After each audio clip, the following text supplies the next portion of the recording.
So welcome to infinity vision platform. So आज का lecture में हम लोग रोटेशन का जो दूसरा वाला पार्ट है वो पार्ट कवर करेंगे इसमें। सबसे पहले उसका थ्योरी स्टार्ट करते हैं, थ्योरेटिकल पोर्शन। फिर क्वेश्चन पे उसका प्रैक्टिस करना स्टार्ट करेंगे। पिछली क्लास में प्योर रोटेशनल और प्योर ट्रांसलेशनल इन दोनों के बारे में हम लोगों ने बात किया था। आज हम लोग स्टार्ट करेंगे कंबाइंड मोशन से। ठीक है। कंबाइंड मोशन मतलब ट्रांसलेशन भी हो रहा है बॉडी का और रोटेशनल भी हो रहा है। अगर दोनों चीजें हो रही है, ट्रांसलेशन भी हो रहा है, रोटेशन भी हो रहा है, तो क्या हम यहाँ पे बोल सकते हैं कि एक्सिस ऑफ रोटेशन जो है वो फिक्स नहीं है, वो भी बॉडी के साथ आगे बढ़ रहा होगा। मतलब पर्टिकुलरली कहीं एक जगह पे फिक्स नहीं है, वो भी आगे की तरफ या पीछे की तरफ या कहीं ना कहीं उसका भी मूवमेंट हो रहा होगा। ठीक है। सो इस चीज को ध्यान में रखते हुए सबसे पहले हम लोग इसका काइनेमेटिक्स डिस्कस करते हैं कि इसका काइनेमेटिक्स क्या होगा।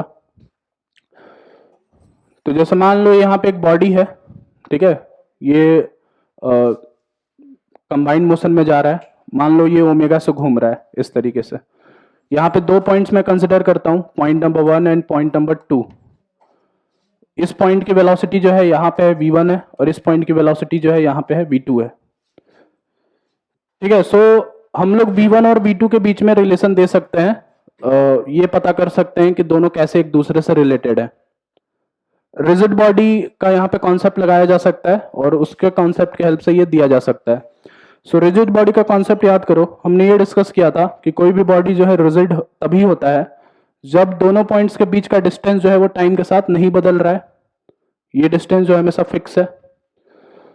अगर मान लो ये एंगल θ1 है और ये वाला जो है एंगल θ2 है, तो v1 cos θ1 should be equal to v2 cos θ2, जिससे कि इन दोनों के बीच में ना तो अप्रोच हो ना तो सेपरेशन हो। ये हमने डिस्कस किया था जब रिजिड बॉडी स्टार्ट किया था। और साथ ही साथ जो दूसरा वाला कंपोनेंट है, जो परपेंडिकुलर कंपोनेंट है, हम लोगों ने ये डिस्कस किया था कि परपेंडिकुलर कंपोनेंट का रिलेटिव वेलोसिटी से अपने को रिलेटिव एंगुलर वेलोसिटी मिलता है। अगर ये बॉडी ओमेगा से घूम रहा है तो क्या हम ये बोल सकते हैं कि इस परपेंडिकुलर कंपोनेंट का रिलेटिव वेलोसिटी से ये ओमेगा ही मिलेगा। अगर ये बॉडी जो है ओमेगा से रोटेट हो रहा है तो जो परपेंडिकुलर कंपोनेंट का रिलेटिव आएगा उसके रिलेटिव से ये ओमेगा मिलेगा। इसका मतलब ये है कि v1 sin θ1 minus v2 sin θ2 divided by इन दोनों के बीच में डिस्टेंस जो कि है r, इससे अपने को ओमेगा की वैल्यू मिलेगी। रिजिड बॉडी में ये ओमेगा जो है सभी पॉइंट्स के लिए सेम होता है। मतलब पॉइंट 1 के रिस्पेक्ट में 2 को देखो या 2 के रिस्पेक्ट में 1 को देखो, या अगर मैं यहाँ पे कोई तीसरा पॉइंट ले लूं 2 के रिस्पेक्ट में 3 या 1 के रिस्पेक्ट में 3, कोई भी तुम दो पेयर ले लो, ओमेगा की वैल्यू हमेशा तुमको सेम मिलेगी। 1 पॉइंट के रिस्पेक्ट में दूसरा पॉइंट हमेशा ओमेगा से ही मूव करता हुआ दिखेगा अपने को। ये सबसे पहला रिलेशन अपन दे सकते हैं, omega is equal to v1 sin theta minus v2 sin theta upon r। ये हो गया सबसे पहली बात। दूसरी बात, अब दूसरी बात के बारे में बात करते हैं। इसको हटा रहा हूं मैं।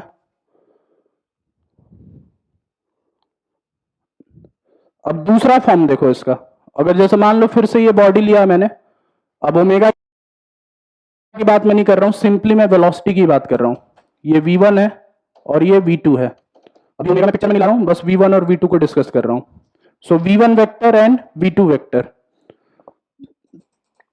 ये पॉइंट 1 है, ये पॉइंट 2 है। 2 के रिस्पेक्ट में मैं 1 को देख रहा हूं। 2 के रिस्पेक्ट में अगर मैं 1 को देखूंगा तो ये जो वेक्टर होगा ये होगा r12 वेक्टर। 2 के रिस्पेक्ट में 1 को देखा जा रहा है। इस वजह से हम ये बोल सकते हैं कि relative velocity of 2 with respect to 1 that is v12 will be equal to omega cross r12 vector. 2 के रिस्पेक्ट में अगर 1 को देखेंगे हम लोग तो सिर्फ ये ओमेगा से ही मूव करता हुआ दिखेगा, जैसे अभी अभी हमने डिस्कस किया था। तो relative velocity of 1 with respect to 2 will be equal to omega cross r। इसको अगर मैं वेक्टर फॉर्म में ब्रेक करूं, v1 माइनस v2 वेक्टर, ये हो जाएगा ओमेगा क्रॉस r12 वेक्टर। इस वजह से v1 वेक्टर को लिखा जा सकता है v2 vector plus omega cross r12 vector. So vector form में भी हम लोग डायरेक्टली रिलेशन दे सकते हैं। यहां पे अपने को थीटा की जरूरत नहीं है या थीटा 1 थीटा 2 इन सब की जरूरत नहीं है। अगर दो पॉइंट्स का वेलोसिटी वेक्टर अपने को पता है, उन दोनों के बीच का आर वेक्टर पता है, तो उससे भी एक रिलेशन दिया जा सकता है जो कि है ये v1 equal to v2 plus omega R. तो इसको अगर मैं डिफरेंशिएट करूंगा तो क्या यही रिलेशन एक्सेलरेशन में भी मिलेगा? तो सिमिलरली क्या मैं ये बोल सकता हूं कि a1 वेक्टर जो होगा वो a2 vector plus alpha cross r12 vector हो जाएगा। सो एक पॉइंट के रिस्पेक्ट में दूसरे पॉइंट के बारे में इस तरीके से हम लोग वैल्यू दे सकते हैं, वेलोसिटी का, एक्सेलरेशन का, वैसे ही डिस्प्लेसमेंट का भी बिल्कुल इसी तरीके से रिलेशन दिया जा सकता है। और ये है तुम्हारा काइनेमेटिक्स। अब इसके बाद एक बार वेलोसिटी और अल्फा और एक्सेलरेशन ये सब सारी कहानी आ गई। अगर ये एक्सेलरेशन कांस्टेंट है, अगर ये अल्फा कांस्टेंट है, तो काइनेमेटिक्स के वो सारे इक्वेशन लग जाएंगे जो हमने पढ़ा था। S equal to UT plus half AT square B square minus U square equal to 2s and फलाना फलाना। वैसे ही सर्कुलर वाले में भी omega final equal to omega initial plus alpha T, theta is equal to alpha ये omega initial T plus half alpha T square. वो सब सारे इक्वेशन जो है बिल्कुल फिर यहाँ पे वैलिड हो जाएंगे। अल्फा की वैल्यू अगर 0 हो गई, एक्सेलरेशन की वैल्यू 0 हो गई लेट से, तो इसका मतलब ये यूनिफॉर्म मोशन में आ गया। यूनिफॉर्म मोशन में आ गया मतलब velocity is equal to displacement by time and theta is equal to angular velocity by time. तो वो सारा चीज यहां पे रिपीट हो जाएगा। ठीक है, बात समझ में आया? सो ये है काइनेमेटिक्स। ठीक है, सो इसी चीज का अप्लाई करके तुम लोगों ने पढ़ा होगा कि अगर प्योर रोलिंग में अगर कोई बॉडी है, सेंटर की वेलोसिटी v है और ओमेगा से घूम रहा है, तो टॉप पॉइंट की वेलोसिटी हो जाती है 2v या v प्लस ओमेगा आर, और बॉटम पॉइंट की वेलोसिटी हो जाती है 0 या v माइनस ओमेगा आर। इसका एप्लीकेशन तुमने पढ़ा होगा। प्योर रोलिंग में आगे वो फिर से डिस्कस करेंगे ही, लेकिन इसी का एप्लीकेशन था वो। ठीक है, सो अब डायनेमिक्स की बात करते हैं। तो डायनेमिक्स में तुमको फोर्सेस के बारे में पता होगा। अब फोर्स के बारे में तुमको दोनों चीजें पता होंगी। तो जब भी कंबाइंड मोशन का डायनेमिक्स हम सॉल्व करेंगे तो इसमें ट्रांसलेशन को अलग सॉल्व करेंगे और रोटेशन को अलग सॉल्व करेंगे। ट्रांसलेशन और रोटेशन दोनों हमेशा ही अलग अलग सॉल्व होगा, दोनों कभी भी मिक्सअप नहीं होगा। ठीक है, सो ट्रांसलेशन और रोटेशन में बस एक ही चीज कॉमन होगा, वो होगा सेंटर ऑफ मास। जो भी ट्रांसलेशन पे इक्वेशन लिखा जाएगा वो सेंटर ऑफ मास पे लिखा जाएगा। जो भी रोटेशन हम लोग लेंगे वो सेंटर ऑफ मास के रिस्पेक्ट में लेंगे।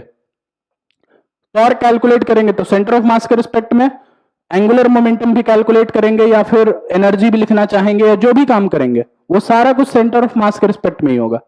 सो ट्रांसलेशन के लिए अपन लिख सकते हैं F net is equal to M into A centre of mass and torque about centre of mass is equal to I about centre of mass into alpha. ये सबसे पहले हो गया फोर्स के बारे में। अगर हम मोमेंटम की बात करें तो मोमेंटम हो जाएगा mass into velocity of centre of मास। और अगर हम रोटेशन में सेंटर एंगुलर मोमेंटम की बात करें तो ये हो जाएगा आई सी ओम इंटू ओमेगा। अगर हम यहां पे इसके बाद एनर्जी की बात करें, काइनेटिक एनर्जी की बात करें, तो ये हो जाएगा half M V C M का स्क्वायर, ये half M V C M का स्क्वायर। और अगर यहां पे काइनेटिक एनर्जी की बात करेंगे तो वो हो जाएगा half I C O M into omega square. तो ट्रांसलेशन बिल्कुल अलग चलेगा, रोटेशन बिल्कुल अलग चलेगा, दोनों को अलग अलग ही सेपरेटली तुम सॉल्व करोगे। ठीक है, प्योर रोलिंग इसी का एक एग्जाम्पल है। कंफ्यूज मत होना प्योर रोलिंग में और इसमें। ये जनरल एस्पेक्ट तुमको बता रहा हूं मैं ट्रांसलेशन और रोटेशन का।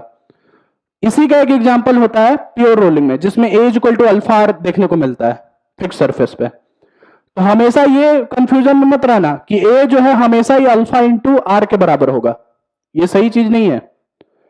ए is equal to alpha R सिर्फ एक सिचुएशन में आता है, हर सिचुएशन में नहीं आता।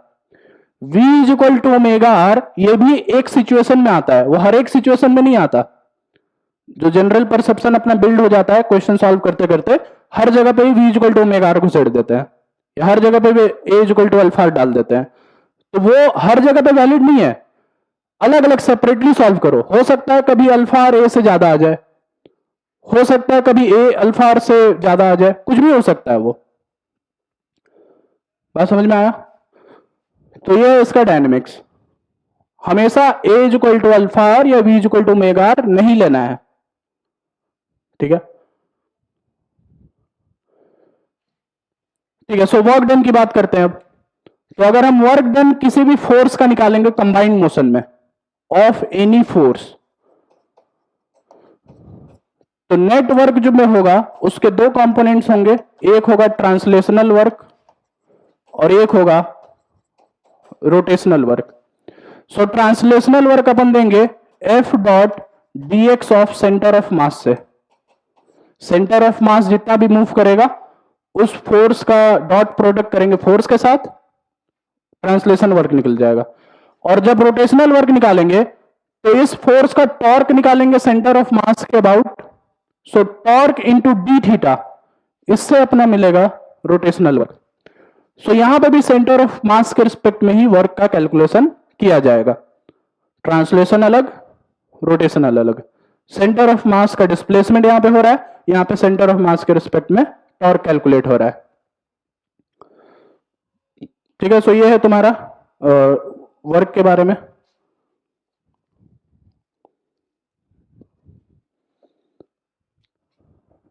चलो ठीक है, आगे बढ़ते हैं।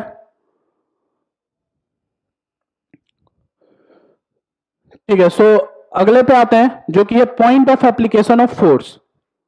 सो point of application of force क्या होता है? How do we define point of application of force? So point of application of force उस पॉइंट को बोला जाता है जहां पे बॉडी पे लगने वाले सारे फोर्सेस को इकट्ठे करके एक जगह रखा जा सके। सारे फोर्सेस का रिजल्टेंट जिस पॉइंट पे भी रखा जा सकता है उसी पॉइंट को हम लोग point of application of force बोलते हैं। अब ये पॉइंट एक ऐसा पॉइंट है जहां पे रिजल्टेंट फोर्स तो तुम रखते ही हो, लेकिन रखने के बाद वही ट्रांसलेशनल मोशन मिलना चाहिए जो उन सारे फोर्सेज की वजह से मिल रहा था बॉडी को, और वही रोटेशनल मोशन भी मिलना चाहिए जो उन सारे फोर्सेज की वजह से मिल रहा था बॉडी को। मतलब जैसे मान लो यहां पे एक बॉडी है, ऐसे करके बहुत सारे फोर्सेज लग रहे हैं इस पे, 4-5 फोर्सेज इस तरीके से लग रहे हैं, तो इस बॉडी का कुछ रोटेशनल मोशन भी होगा और कुछ ट्रांसलेशनल मोशन भी होगा, दोनों के दोनों हो सकते हैं यहां पे। तो अगर मान लो इस बॉडी का point of application of force, जैसे मान लो ये इसका सेंटर ऑफ मास है यहां पे कहीं पे बीच में, मान लो सेंटर ऑफ मास से ये कहीं यहां पे आया point of application force, let's say यहां से x डिस्टेंस पे आया, तो x डिस्टेंस पर रिजल्टेंट फोर्स तो तुम लगाओगे ही लगाओगे इन सभी का, लेकिन ये रिजल्टेंट फोर्स ट्रांसलेशनल मोशन वही देना चाहिए जो ये सारे फोर्सेस दे रहे थे, और रोटेशनल मोशन भी वही देना चाहिए जो ये सारे फोर्सेस दे रहे थे। Rotational and translational effect will be same. So अगर ये F1 है, ये F2 है, ये F3 है, ये F4 है, ये F5 है, तो ट्रांसलेशन सेम करने के लिए क्या हम ये बोल सकते हैं कि Fr is equal to F1 plus F2 plus जितने भी फोर्सेज है, ये ट्रांसलेशन सेम हो गया। नेट ट्रांसलेशन जो है यहां पे सेम हो गया, ट्रांसलेशन जो है ये सेम हो गया। अब रोटेशन अगर सेम करना है तो मान लो सेंटर ऑफ मास से ये जो F1 है ये R1 वेक्टर पे लग रहा है, F2 जो है ये R2 वेक्टर पे लग रहा है, F3 जो है R3 वेक्टर पे लग रहा है, and so on. So torque of all these forces is equal to torque of this resultant force, rotation बराबर करने के लिए। इसका मतलब ये है कि x cross Fr vector is equal to R1 cross F1 vector plus R2 cross F2 vector and so on. ये यहां पे हो गया तुम्हारा rotational same. So translation and rotational effect जिस पॉइंट पे तुमको सेम मिलेगा वही पॉइंट तुम्हारा point of application of force होगा। समझ में आया? कोई डाउट है यहां तक?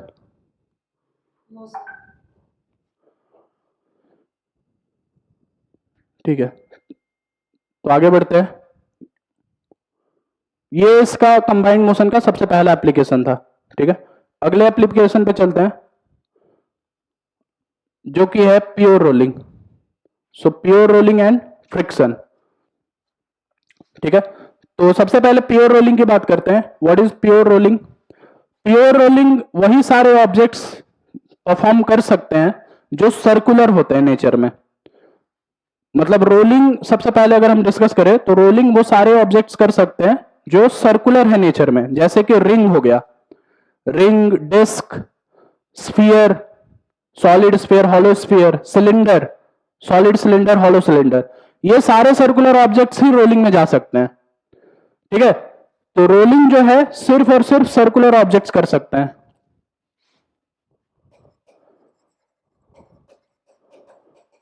लाइक रिंग हो गया, डिस्क हो गया, स्फीयर हो गया एंड सिलेंडर हो गया।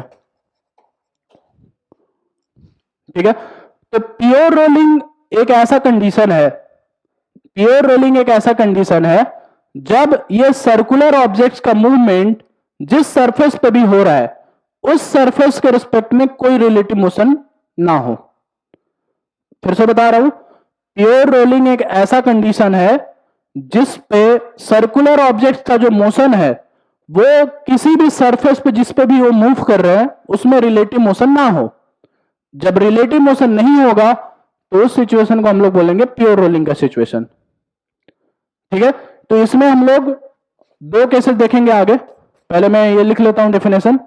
Pure rolling is the condition in which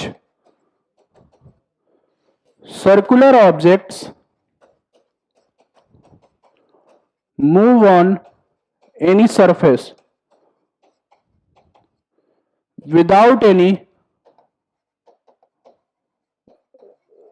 relative motion। ठीक है, बिना कोई रिलेटिव मोशन का अगर मूवमेंट हो रहा है इन सर्कुलर ऑब्जेक्ट्स का तो वो प्योर रोलिंग का सिचुएशन होगा। फ्रिक्शन की बात करते हैं अब थोड़ा सा। फ्रिक्शन हमेशा इस प्योर रोलिंग को फेवर करता है, मतलब प्योर रोलिंग एक फेवरेबल कंडीशन है। वो कोई भी बॉडी अगर किसी सरफेस पर अगर मूव कर रहा है तो हमेशा वो कोशिश में रहेगा कि वो जल्दी से जल्दी प्योर रोलिंग में आ जाए, और इसको हेल्प करने के लिए फ्रिक्शन यहां पे अपना रोल प्ले करता है। फ्रिक्शन हमेशा इसी कोशिश में रहता है कि बॉडी जल्दी से जल्दी प्योर रोलिंग में आ जाए, रिलेटिव मोशन जल्दी से जल्दी खत्म हो जाए। फ्रिक्शन का अगर बेसिक डेफिनेशन हम समझे तो यही बेसिक डेफिनेशन हुआ करता था, it always opposes the relative motion. ठीक है, तो यहां पे भी फ्रिक्शन बिल्कुल उसी कॉज के लिए आएगा। अगर सर्कुलर ऑब्जेक्ट्स में प्योर रोलिंग अगर मान लो नहीं हो रहा है किसी सिचुएशन में तो अपने आप को ऐसा एडजस्ट करेगा जिससे कि बॉडी प्योर रोलिंग में आ जाए। तो इस एडजस्टमेंट के चक्कर में कभी कभी वो मोशन को अपोज भी करेगा और कभी कभी मोशन को सपोर्ट भी करेगा। दोनों टाइप का सिचुएशन अपने को देखने को मिलेगा यहां पे। बट ओवरऑल हम ये बोल सकते हैं कि फ्रिक्शन सपोर्ट्स प्योर रोलिंग।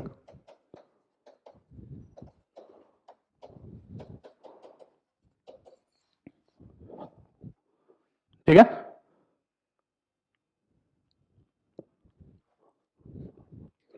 तो सबसे पहले हम लोग केस लेते हैं pure rolling on fix surface. तो जैसे मान लो यहां पे एक फिक्स सरफेस है, एक ऑब्जेक्ट है यहां पे, ये प्योर रोलिंग में है, ये वेलोसिटी v से चल रहा है और ये ओमेगा से चल रहा है मान लो। सो ये कंबाइंड मोशन में चल रहा है इस तरीके से रोल करता हुआ।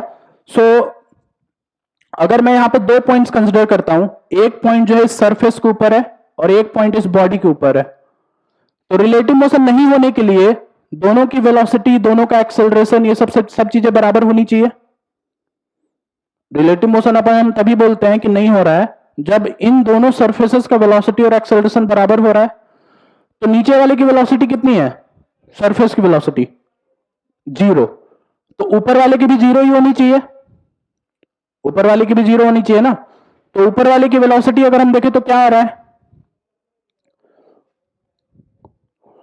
ये वाला सेंटर वाला पॉइंट जो v से चल रहा है, तो इसके रिस्पेक्ट में अगर हम इसको देखें तो ये ओमेगा आर से घूम रहा होगा, जैसे जैसे अभी अभी हमने काइनेमेटिक्स में डिस्कस किया। तो ओमेगा आर का जो डायरेक्शन है ये ऐसे है, मतलब ओमेगा आर का डायरेक्शन जो है पीछे की तरफ आएगा। सेंटर के रिस्पेक्ट में ये ओमेगा आर से पीछे जा रहा है, तो जब ग्राउंड के रिस्पेक्ट में इसको देखेंगे तो इसमें सेंटर की वेलोसिटी भी ऐड हो जाएगी।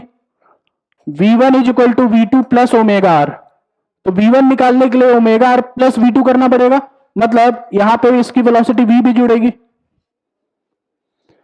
सो इस पॉइंट की वेलोसिटी v आगे की तरफ है, सेंटर वाला अपने आप उतर जाएगा, और इसके रिस्पेक्ट में ओमेगा आर पीछे, सो v माइनस ओमेगा आर है।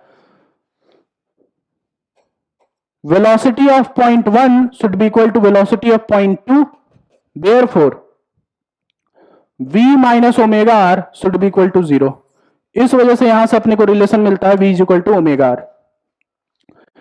यही सिमिलर रिलेशन अपने को मिलेगा a is equal to alpha r से, मतलब ये अल्फा में भी सिमिलरली इसी तरीके से रिलेशन मिलेगा। मतलब अगर कोई बॉडी यहां पे एक्सेलरेशन a से चल रहा है, सेंटर वाला पॉइंट इसका एक्सेलरेशन a से चल रहा है और ये अल्फा से घूम रहा है, तो हम लोग ये बोल सकते हैं कि a should be equal to alpha R for pure rolling. इस वजह से मैं तुमको बोल रहा था कि v is equal to omega R होना, ये a is equal to alpha R होना बस एक रिजल्ट है, ये हमेशा वैलिड नहीं होता है, हर जगह पे तुम नहीं इसको डाल सकते हो। ठीक है, सो ये है सबसे पहला केस, फिक्स सरफेस का केस। चलो आगे बढ़ते हैं। दूसरा है मूविंग सरफेस का केस। सो जिस ग्राउंड पे मैं इसको रखा हुआ था, मान लो ये अभी कुछ वेलोसिटी से चलने लगे v नॉट से, सो ये v से घूम रहा है और ये ओमेगा से घूम रहा है, ये v से चल रहा है और ओमेगा से घूम रहा है। तो जो v माइनस ओमेगा अभी इस वाले पॉइंट का लिया था जिसको हमने 0 के बराबर किया था, क्या अब रिलेटिव मोशन ना होने के लिए इसको मुझको v नॉट के बराबर करना होगा। सो यहां पर रिलेशन मिलेगा v minus omega is equal to v naught. ये आएगा मूविंग सरफेस के केस के लिए। वैसे ही सोच के बताओ कि अगर मान लो मैं इस बार ग्राउंड ही ले लूं और यहां पे एक सरफेस ले लूं और उसके ऊपर एक प्लैंक डाल दूं, ये v से चल रहा है और ये ओमेगा से घूम रहा है और ये मान लो चल रहा है v2 से, ये रेस्ट पे है ग्राउंड, तो यहां पे प्योर रोलिंग का कंडीशन क्या मिलेगा। प्योर रोलिंग नीचे भी हो रहा है और प्योर रोलिंग ऊपर भी हो रहा है, रिलेटिव मोशन कहीं पे भी नहीं हो रहा है, तो क्या नीचे वाले से अपने को रिलेशन मिलेगा v is equal to omega R, और ऊपर वाले से क्या रिलेशन मिलेगा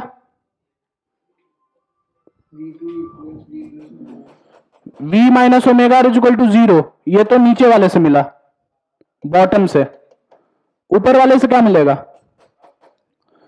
सेंटर के रिस्पेक्ट में ये वाला पॉइंट जो है इधर घूम रहा है, ओमेगा आर उधर है, इसका मतलब ये है कि उस पॉइंट की वेलोसिटी जो है वह है v plus omega R. So v plus omega R यहां पे v2 के बराबर होगा, ये टॉप सरफेस से रिलेशन मिलेगा। सो ये दो रिलेशंस अपने को देखने को मिलेगा यहां पे, बॉटम वाले का प्योर रोलिंग से ये और ऊपर वाले के प्योर रोलिंग से ये। सो इस तरीके से मूविंग सरफेस के ऊपर हम लोग प्योर रोलिंग का कंडीशन इस तरीके से निकाल सकते हैं। प्लस इस वजह से हुआ क्योंकि सेंटर के रिस्पेक्ट में सबसे पहले हमने इसकी वेलोसिटी देखी, तो वो आया ओमेगा आर। अब ओमेगा आर का डायरेक्शन कहां पे है, ये ऐसे घूम रहा है, तो उधर नीचे वाला पॉइंट इधर की तरफ घूम रहा था, तो ये ओमेगा आर इधर, तो ओमेगा आर और फिर ये वेलोसिटी उसके साथ जुड़ गया। और बॉटम वाले के लिए क्या था, बॉटम वाले के लिए ओमेगा आर पीछे था और ये वेलोसिटी इसमें जुड़ गया, तो v माइनस ओमेगा आर। अगर मैं इधर लगा देता तो साइड में, तब क्या होता, मान लो प्लैंक साइड में लगा देता, तब इस पॉइंट की वेलोसिटी क्या होती, अगर मैं यहां पे ले लेता पॉइंट, यहां पे इस वाले पॉइंट पर, राइट साइड वाले पॉइंट पे, तो यहां पे क्या वेलोसिटी आती ओवरऑल, परपेंडिकुलर हो जाते। ओमेगा आर देखो नीचे आता, ये यहां ऐसे घूम रहा है, नीचे आता और वेलोसिटी आगे जुड़ जाती, दो कंपोनेंट्स मिलते हैं, वेलोसिटी v प्लस नीचे ओमेगा आर। सो ये ओमेगा आर देखने का डायरेक्शन मतलब तरीका है, इस तरीके से तुम देख सकते हो।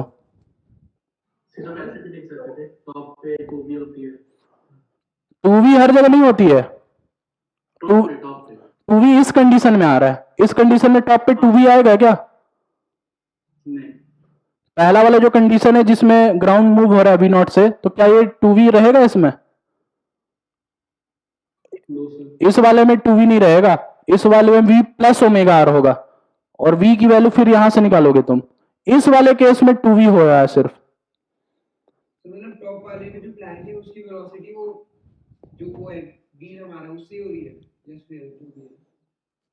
क्या हो रही है ऊपर वाले से? मतलब जो ऊपर वाला प्लैंक है उसकी वेलोसिटी v की वजह से आ रही है ना? नहीं, उसकी खुद की वेलोसिटी है अपनी। कोई आदमी जो है, कोई प्लैंक उसको खींच रहा है और बोला जा रहा है कि भाई प्योर रोलिंग हर जगह पे हो रहा है, यहां पे भी और यहां पे भी, मतलब कहीं पे भी रिलेटिव मोशन नहीं हो रहा है, तो क्या रिलेशन होगा? तुम सोच के देखो ना, अगर मैं इसके ऊपर प्लैंक को रख दूं तो क्या ये प्लैंक लगातार इस पे चलता रहेगा? वो तो थोड़ी देर के बाद नीचे गिर जाएगा। तो कोई चाहिए ना उसको खींचने के लिए। तो यहां पे प्योर रोलिंग का रिलेशन निकाला जा रहा है उसके कंडीशन को यूज करके कि क्या होता है प्योर रोलिंग, वो अपने आप नहीं चल रहा उस पर। ठीक है, सो तीसरा केस लेते हैं इसमें, on incline plane, pure rolling on incline plane.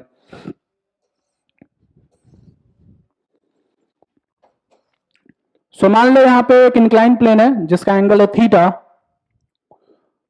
और यहां पे एक सर्कुलर ऑब्जेक्ट को रखा जा रहा है जिसका मास m है, रेडियस r है, और रेडियस ऑफ गायरेशन k है। ठीक है, तो इसमें हम लोग 2-3 रिजल्ट्स तुम लोग को याद होगा जो हम लोग यहां पे निकाल सकते हैं। सबसे पहला रिजल्ट ये कि फ्रिक्शन कोफिशिएंट की रिक्वायरमेंट, अगर ये प्योर रोलिंग में है तो फ्रिक्शन कोफिशिएंट की रिक्वायरमेंट कितनी होनी चाहिए इसको प्योर रोलिंग करने के लिए, पहली चीज। दूसरी चीज, दूसरा जो रिजल्ट है इसमें रेस से रिलेटेड है। अगर मान लो सारे सर्कुलर ऑब्जेक्ट्स को यहाँ पे इंक्लाइन प्लेन से एक साथ छोड़ा जाए तो सबसे पहले कौन नीचे पहुंचेगा और सबसे लास्ट में कौन नीचे पहुंचेगा। और तीसरा और लास्ट केस है, अगर ये ऑब्जेक्ट जो प्योर रोलिंग में नहीं है, स्लाइडिंग कर रहा है, यहां पे स्लिप हो रहा है, तो स्लिपिंग वाले सिचुएशन में कौन सबसे पहले पहुंचेगा और कौन सबसे लास्ट में पहुंचेगा। ये जो 2-3 रिजल्ट्स हैं यहां पे तुमने पढ़ा होगा। तो सबसे पहले अगर हम फ्रिक्शन का वो निकाले तो फ्रिक्शन कोफिशिएंट का रिक्वायरमेंट अगर अपने को निकालना है, तो मान लो ये एक्सेलरेशन ए से चल रहा है और ये अल्फा से चल रहा है, तो ये वाला अगर सरफेस फिक्स्ड है तो हम लोग बोल सकते हैं is equal to alpha R है। दूसरा, अगर हम यहां पे इसका इक्वेशन लिखना चाहें, फोर्स का इक्वेशन, तो इस पे देखो कौन कौन से फोर्सेज लग रहे हैं।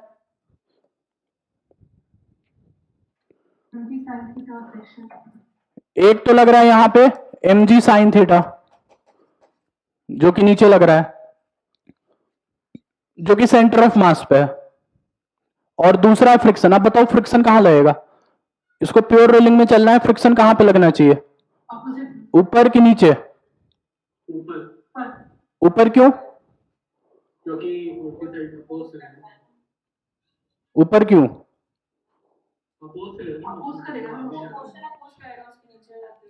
नहीं, रीजन ये है कि ये जो जी साइन थीटा लग रहा है नीचे, ये सेंटर ऑफ मास पे है, तो बॉडी को एक्सेलरेशन तो नीचे मिल गई, लेकिन अल्फा कौन देगा इस बॉडी को? ए इज इक्वल टू अल्फा है ना, अल्फा भी चाहिए ना बॉडी को, तो अल्फा कौन देगा? अल्फा देगा फ्रिक्शन। तो अल्फा अगर इस डायरेक्शन में चाहिए तो फ्रिक्शन को किधर लगेगा, फिर किधर लगना पड़ेगा? फ्रिक्शन को लगना पड़ेगा, फ्रिक्शन को लगना पड़ेगा यहां पे ऊपर। अगर ये नीचे लग गया तो अल्फा इस डायरेक्शन में नहीं आएगा, कभी ऊपर लगेगा तभी इसको ऐसे घुमाएगा ना, इस तरीके से। इस वजह से फ्रिक्शन यहां पे लगेगा ऊपर। यहां पे अपोजिशन जो है वो नहीं हो रहा है, यहां पे प्योर रोलिंग का कंडीशन देखा जा रहा है, प्योर रोलिंग करवाना है अपने को, सो इस वजह से फ्रिक्शन लगेगा ऊपर। सो अगर हम लोग सबसे पहले ट्रांसलेशन इक्वेशन लिखें तो वो हो जाएगा mg sine theta minus F R is equal to M A. और अगर रोटेशनल इक्वेशन देखें सेंटर ऑफ मास के अबाउट, तो सेंटर ऑफ मास के अबाउट फ्रिक्शन का टॉर्क आएगा सिर्फ mg, और नॉर्मल तो सेंटर ऑफ मास से ही पार हो जा रहा है, सो फ्रिक्शन का टॉर्क आएगा F R into are is equal to I alpha, मतलब M K square into alpha. So ये हो जाएगा F R into are is equal to M K square into A by R. So ये हो जाएगा F are is equal to M K square A by are square. So ए की value यहां से यहां उठा के डालते हैं, सो ये हो जाएगा mg sin theta minus friction is equal to m into F R into are square by M K square. So M से एम कटा, एफ आर को उधर ले जाओ, सो फ्रिक्शन की वैल्यू यहां से मिल जाएगी तुमको mg sin theta by 1 plus are square by के स्क्वायर। ये लगेगा तुम्हारा फ्रिक्शन। इतना फ्रिक्शन चाहिए कम से कम बॉडी को प्योर रोलिंग के लिए। सो यहां पे हम लोग एक सिचुएशन निकाल सकते हैं जो अपने को पता है कि friction is less than is equal to mu N होता है। सो इसका मतलब ये है कि mg sin theta by 1 plus are square by के square should less than equal to mu normal की value mg cos theta. So mg से mg कटा, cos थीटा को उधर भेज दो, सो यहां से तुमको मिलेगा mu should be greater than tan theta by 1 plus are square by के स्क्वायर। सो म्यू की रिक्वायरमेंट इतनी होनी चाहिए कम से कम, तब ये बॉडी प्योर रोलिंग में जाएगा। tan theta by 1 plus are square upon K square. So इसको देख के बताओ, प्योर रोलिंग करने के लिए जो 6 सर्कुलर ऑब्जेक्ट्स अपने पास, ring, disc, solid sphere, hollow sphere, cylinder, hollow cylinder and solid cylinder, इन 6 ऑब्जेक्ट्स में से किसको सबसे ज्यादा रिक्वायरमेंट है म्यू की? किसको म्यू की वैल्यू सबसे ज्यादा चाहिए इन सभी में, इन 6 में? ये जो 6, क्या चीज? ये तो रेडियस ऑफ गायरेशन है ना, के रेडियस ऑफ गायरेशन है, हाँ। मान लो 6 ऑब्जेक्ट्स का मास सेम है, रेडियस सेम है, M and R R same. अब बताओ कि इन 6 ऑब्जेक्ट्स में से म्यू की रिक्वायरमेंट सबसे ज्यादा किसको है और सबसे कम किसको है?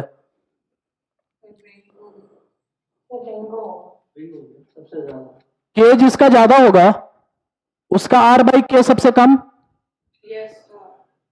तो डेनोमिनेटर जिसका सबसे कम म्यू उसका सबसे ज्यादा।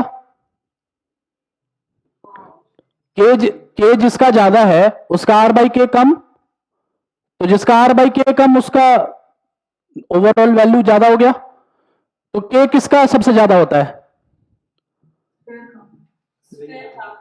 के सबसे ज्यादा होता है रिंग और हॉलो सिलेंडर का।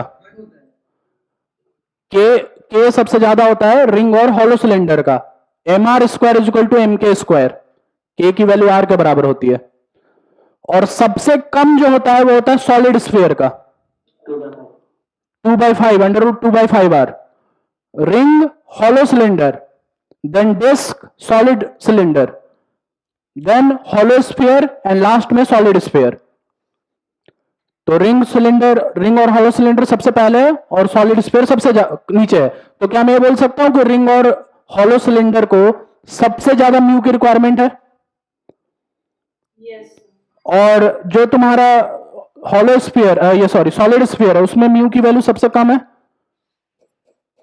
Yes, sir. Ring, hollow cylinder is greater than disc, solid cylinder is greater than hollow sphere is greater than solid sphere. So mu की रिक्वायरमेंट में सबसे पहले यही है, यही सीरीज चलेगा। म्यू की रिक्वायरमेंट में यही सेम सीरीज चलेगा, this is greater then this is greater then this. तो क्या मैं ऐसा बोल सकता हूं कि अगर कोई ऐसा इंक्लाइन प्लेन है जहां पे रिंग प्योर रोलिंग कर पा रहा है तो बाकी सारे के सारे ऑब्जेक्ट्स भी प्योर रोलिंग कर पाएंगे? स्टेटमेंट ध्यान से सुनना, स्टेटमेंट ध्यान से सुनना। मैं ये बोल रहा हूं कि कोई एक ऐसा इंक्लाइन प्लेन है जहां पे रिंग जो है वो प्योर रोलिंग कर पा रहा है, इतना म्यू है कि रिंग जो है प्योर रोलिंग में जा पा रहा है, तो बाकी के सारे ऑब्जेक्ट भी प्योर रोलिंग कर पाएंगे उसमें? बाकी के ऑब्जेक्ट भी प्योर रोलिंग कर पाएंगे। और क्या मैं ये भी स्टेटमेंट बोल सकता हूं कि अगर किसी इंक्लाइन प्लेन पे सॉलिड स्फीयर प्योर रोलिंग नहीं कर पा रहा है, किसी इंक्लाइन पर अगर सॉलिड स्फीयर प्योर रोलिंग नहीं कर पा रहा है तो बाकी कोई भी नहीं कर पाएगा? Yes. तो ये दोनों स्टेटमेंट इसी रिजल्ट से हम लोग बता सकते हैं। बात समझ में आया? तो ये है सबसे पहला रिजल्ट। दूसरा रिजल्ट, फ्रिक्शन की वैल्यू आई थी, एक बार पीछे वाला रिलेशन बताना क्या आया था फ्रिक्शन का value. mg sin theta upon 1 plus r square by k square. mg sin theta by 1 plus are square by के square is equal to M a, ये आया था। mg minus F R is equal to M a, वो वाला relation use कर रहा हूं मैं। इसको सॉल्व करो अगर, तो ए की वैल्यू कितनी हो जाएगी, इसको यहां पे एलसीएम लो, तो ये हो जाएगा, देखो जी साइन थीटा कट गया, तो यहां पे टर्म मिलेगा तुमको g sine theta into are square by के square divided by 1 plus are square by के स्क्वायर। अब इसको नीचे भेज दो, तो नीचे जब भेजोगे तो ये मिल जाएगा m g sine theta by 1 plus k square by are square. So acceleration का एक्सप्रेशन आएगा ये। तो ये बताओ किसका एक्सेलरेशन सबसे ज्यादा है, सबका मास सेम है, सबका रेडियस आर है, ठीक है। तो इस एक्सप्रेशन के हेल्प से तुम बताओ किसका एक्सेलरेशन सबसे ज्यादा है। सॉलिड स्फीयर का एक्सेलरेशन सबसे ज्यादा है क्योंकि उसका के सबसे कम है, और रिंग का एक्सेलरेशन जो है सबसे कम है। तो बताओ सबसे पहले कौन पहुंचेगा नीचे, अगर प्योर रोलिंग में है सारे तो। अगर प्योर रोलिंग हो रहा है तो सबसे पहले सॉलिड स्फीयर पहुंचेगा और लास्ट में पहुंचेगा रिंग। तो क्या मैं ऐसा बोल सकता हूं कि अगर 6 ऑब्जेक्ट्स का रेस करवाया जाए और 6 के 6 प्योर रोलिंग में है, तो सॉलिड स्फीयर सबसे पहले पहुंचेगा और रिंग जो है सबसे लास्ट में पहुंचेगा। Yes. Yes, sir. तो ये है रेस का रिजल्ट, दूसरा result, solid sphere will win and ring will come last.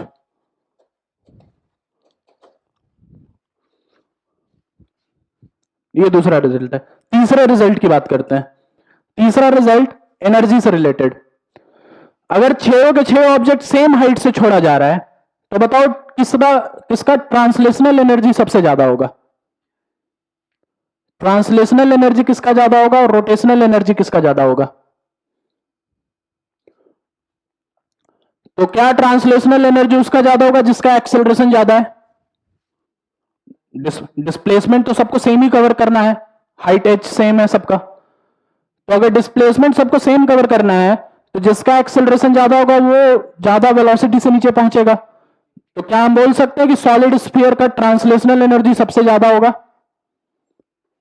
और रिंग का ट्रांसलेशनल एनर्जी सबसे कम। तो इसका ट्रांसलेशनल ज्यादा, इसका ट्रांसलेशनल कम। तो क्या इसका रोटेशनल कम और इसका रोटेशनल ज्यादा। जब हाइट एच से छोड़ा जा रहा है तो पोटेंशियल एनर्जी इनिशियली सबका सेम है mgh, वही एनर्जी जो है तुम्हारा काइनेटिक एनर्जी में कन्वर्ट हो रहा है। प्योर रोलिंग में तुमको पता होगा कि वर्क डन बाय फ्रिक्शन हमेशा 0 होता है, ये बात सबको पता है कि translational work plus rotational work of pure rolling overall comes out to be 0। तो अगर वर्क 0 है फ्रिक्शन का, mgh इनिशियली सबका सेम है, तो जिसका रोटेशनल ज्यादा उसका ट्रांसलेशनल कम और जिसका ट्रांसलेशनल ज्यादा उसका रोटेशनल कम। क्या हम लोग इस तरीके से बोल सकते हैं। Yes. तो तीसरा रिजल्ट तुम्हारा यही आएगा, ट्रांसलेशनल प्लस रोटेशनल ये कांस्टेंट है सबके लिए, as work done by friction is 0। तो ट्रांसलेशनल जो होगा तुम्हारा सॉलिड स्फीयर का सबसे ज्यादा होगा और रिंग जो है सबसे कम होगा। इसमें रिंग का रोटेशनल एनर्जी सबसे ज्यादा होगा और सॉलिड स्फीयर का जो है सबसे कम होगा। ये तुम्हारा तीसरा रिजल्ट है प्योर रोलिंग का, जो हम लोग इस तरीके से दे सकते हैं। सो क्या क्या रिजल्ट आ गया, एक तो फ्रिक्शन कोफिशिएंट कितनी रिक्वायरमेंट है, दूसरा कौन पहले पहुंचेगा विन रेस वाला, तीसरा एनर्जी वाला। ये 3 रिजल्ट्स यहां पे आए। चौथा रिजल्ट इसको हटा रहा हूं मैं।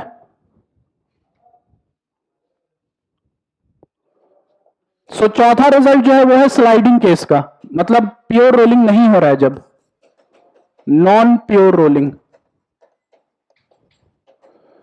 तो अगर प्योर रोलिंग नहीं हो रहा है, रिलेटिव मोशन हो रहा है, तो क्या यहां पे फ्रिक्शन अपने काइनेटिक फॉर्म में लग रहा होगा। काइनेटिक फ्रिक्शन यहां पे लग रहा होगा। सो काइनेटिक फ्रिक्शन यहां पे लगेगा, kinetic friction will act. So translational energy की ट्रांसलेशनल इक्वेशन की बात करें अगर और रोटेशनल इक्वेशन की बात करें अगर, तो ट्रांसलेशनल इक्वेशन हो जाएगा mg sine theta minus mu n is equal to M a. So ए की वैल्यू हो जाएगी mg sine theta minus mu mg cos theta, m हटा दो, एम हटा दो, एम हटा दो। सो ये हो जाएगा g sine theta minus mu जी कॉस थीटा, ये हो जाएगा तुम्हारा एक्सेलरेशन। और अगर रोटेशनल की बात करें तो रोटेशनल में टॉर्क आएगा सिर्फ फ्रिक्शन का, जो कि आएगा mu N into are is equal to I alpha, मतलब M K square into alpha. So यहां पे एम जी कॉस थीटा जब डालोगे तो अल्फा की वैल्यू आ जाएगी mu ji cos theta into R divided by के स्क्वायर, ये अल्फा का एक्सप्रेशन आ जाएगा। सो ये बताओ अगर 6 ऑब्जेक्ट्स को एक साथ छोड़ा है, ठीक है, तो किसका एक्सेलरेशन सबसे ज्यादा है, किसका एक्सेलरेशन सबसे कम, किसका अल्फा सबसे ज्यादा है, किसका अल्फा सबसे कम। स्लाइडिंग केस हो रहा है, एक्सेलरेशन का एक्सप्रेशन ये आया है और रोटेशनल का एक्सप्रेशन ये आया है, तो किसका एक्सेलरेशन सबसे ज्यादा 6 ऑब्जेक्ट्स में।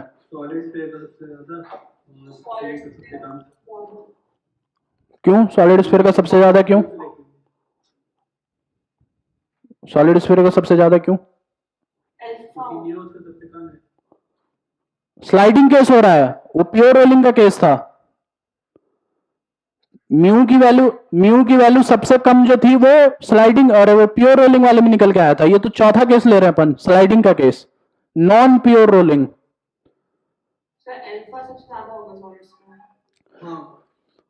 पहले एक्सेलरेशन की बात करते हैं। एक्सेलरेशन बताओ किसका सबसे ज्यादा और किसका सबसे कम।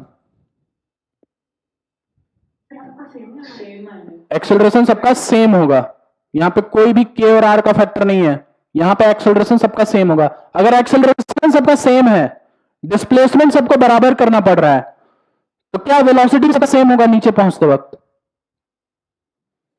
क्या टाइम भी होगा सबका सेम नीचे पहुंचते वक्त। इसका मतलब यह हुआ कि 6 ऑब्जेक्ट को जब छोड़ोगे तो सेम वेलोसिटी और सेम टाइम में नीचे पहुंचेगा। इस बार कोई आगे पीछे नहीं पहुंचेगा, सारे के सारे एक साथ पहुंचेंगे। नॉन प्योर रोलिंग का केस हो रहा है, non pure rolling. Pure rolling भूल जाओ, अब स्लाइडिंग केस को पकड़ो। अब स्लाइड करता हुआ नीचे आ रहा है ऑब्जेक्ट, तो यहां पे सबको ही एक साथ पहुंचेगा और सबको एक वेलोसिटी से पहुंचेगा। ये हो गया। अब इसकी बात करते हैं रोटेशनल की। अल्फा किसका सबसे ज्यादा और अल्फा किसका सबसे कम। सॉलिड स्फीयर का सबसे ज्यादा, क्योंकि के उसका सबसे कम है, और सॉलिड और रिंग का तुम्हारा सबसे कम। तो जिसका अल्फा सबसे ज्यादा, क्या उसका रोटेशनल एनर्जी सबसे ज्यादा। तो क्या जब ये नीचे पहुंचेगा तो सॉलिड स्फीयर का रोटेशनल एनर्जी सबसे ज्यादा होगा और रिंग का रोटेशनल एनर्जी सबसे कम। तो ये बताओ फ्रिक्शन का वर्क किस पे सबसे ज्यादा हुआ। फ्रिक्शन का वर्क किस पे सबसे ज्यादा होगा।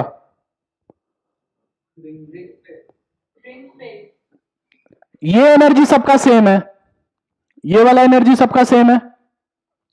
इस वाले एनर्जी में रिंग का सबसे कम एनर्जी है और सॉलिड स्फीयर का सबसे ज्यादा है। तो इसका मतलब यह होगा कि रिंग पे ही सबसे ज्यादा वर्क हुआ होगा फ्रिक्शन का, अभी तो रोटेशनल एनर्जी कम आया। और सॉलिड स्फीयर पे सबसे कम फ्रिक्शन का वर्क आया होगा, तभी तो उसका रोटेशनल एनर्जी ज्यादा आया। इस वजह से हम लोग ये बोल सकते हैं कि अगर नेट एनर्जी की बात करें, ट्रांसलेशनल प्लस रोटेशनल, तो ट्रांसलेशनल जो है वो सेम है सबका, और रोटेशनल में सॉलिड स्फीयर का सबसे ज्यादा है, रिंग का सबसे कम है। So therefore work done by friction के लिए रिंग पे सबसे ज्यादा आएगा और सॉलिड स्फीयर पे सबसे कम आएगा। ये सारे रिजल्ट्स हैं तुम्हारे प्योर रोलिंग के। ये चारों रिजल्ट्स जो हैं तुम्हारे प्योर रोलिंग के हैं। ये चारों रिजल्ट्स तुम याद रख सकते हो, ठीक है। सो अगला नंबर आता है एंगुलर मोमेंटम का इन कंबाइंड मोशन। सो मान लो यहां पे एक बॉडी है, इसका सेंटर ऑफ मास v से चल रहा है, ये सेंटर ऑफ मास है, और ये बॉडी ओमेगा से घूम रहा है। सो एंगुलर मोमेंटम किसी भी एक्सिस का अबाउट अगर लिखना है अपने को, तो देखो कैसे लिखेंगे। सबसे पहले हम सेंटर ऑफ मास का एंगुलर मोमेंटम लिखेंगे इस एक्सिस के अबाउट। सेंटर ऑफ मास का एंगुलर मोमेंटम इस एक्सिस के अबाउट प्लस बॉडी का angular momentum centre of mass के about. So l about axis of rotation will be equal to पहले सेंटर ऑफ मास का मतलब r cross m v centre of mass plus centre of mass के about body का, तो body का centre of mass के about I C ओम into omega होता है। ये हो जाएगा एल अबाउट किसी एक्सिस ऑफ रोटेशन। यहां पे एक चीज ध्यान रहे कि angular momentum about axis of rotation is not equal to I about axis of rotation into omega. जल्दी जल्दी में फ्लो में डायरेक्टली हम आई ओमेगा भी लिख के आ जाते हैं कंबाइंड मोशन में। आई ओमेगा यहां पे सही नहीं होगा। सबसे पहले सेंटर ऑफ मास को पकड़ना होगा, फिर सेंटर ऑफ मास के रिस्पेक्ट में आई ओमेगा लगाना पड़ेगा। डायरेक्टली आई ओमेगा करोगे तो गलत हो जाएगा। तो एंगुलर मोमेंटम कंजर्व कब होगा एक्सिस ऑफ रोटेशन के अबाउट? एंगुलर मोमेंटम कंजर्व कब होगा एक्सिस ऑफ रोटेशन के अबाउट? जब टॉर्क जीरो होगा तब। अगर इसके अबाउट टॉर्क जीरो है तो क्या इसका एंगुलर मोमेंटम कांस्टेंट होगा? यही है तुम्हारा angular momentum conservation. If torque about axis of rotation is zero then हम ये बोल सकते हैं कि l about axis of rotation is equal to constant. Constant मतलब initial angular momentum is equal to final angular momentum. यही है तुम्हारा कंजर्वेशन ऑफ एंगुलर मोमेंटम। ठीक है, now pure rolling and angular momentum. Pure rolling और angular momentum का एक छोटा सा केस है यहां पे।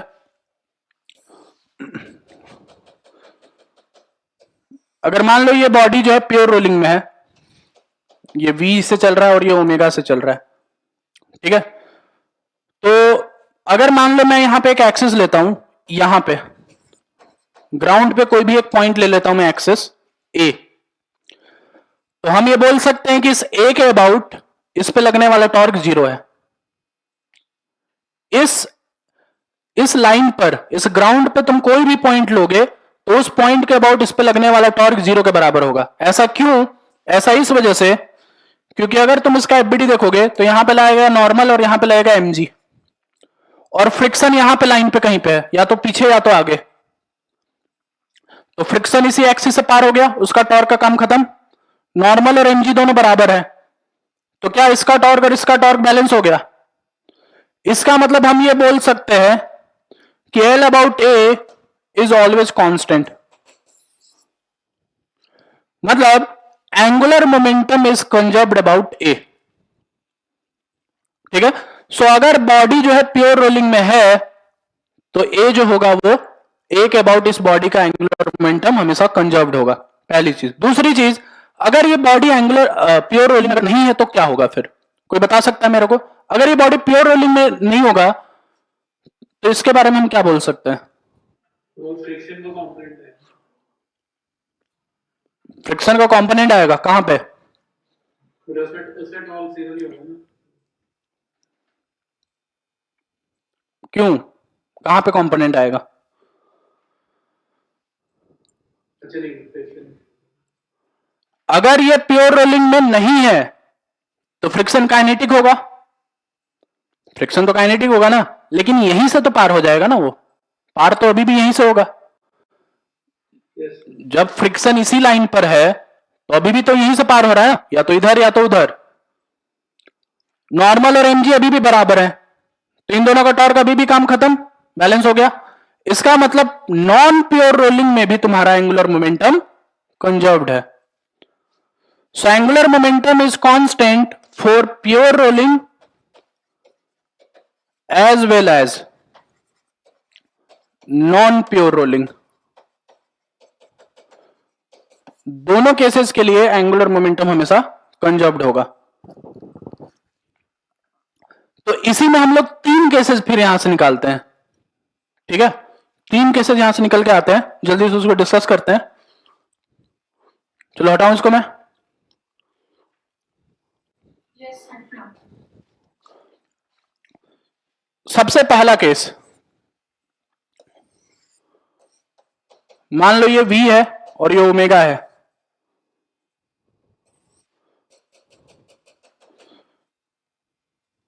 और यहां पे पॉइंट लिया मैंने A. Let say v equal to omega R है, सबसे पहला केस है v equal to omega R है। अगर v equal to omega R है तो ये बॉडी इस पे चलता ही रहेगा हमेशा। ये प्योर रोलिंग है, फेवरेबल कंडीशन है, बॉडी जो है हमेशा इस पे चलता रहेगा, कभी नहीं रुकेगा। और बॉडी जो है आगे की तरफ जा रहा है, बॉडी जब आगे की तरफ अगर जाता है तो हम लोग ये बोल सकते हैं कि angular momentum is positive. Angular momentum अगर पॉजिटिव होगा तभी बॉडी आगे की तरफ लगातार चलता रहेगा। समझ में आया? But angular momentum is conserved, ध्यान रहे, पॉजिटिव है लेकिन कंजर्व्ड है, पहला केस। दूसरा केस,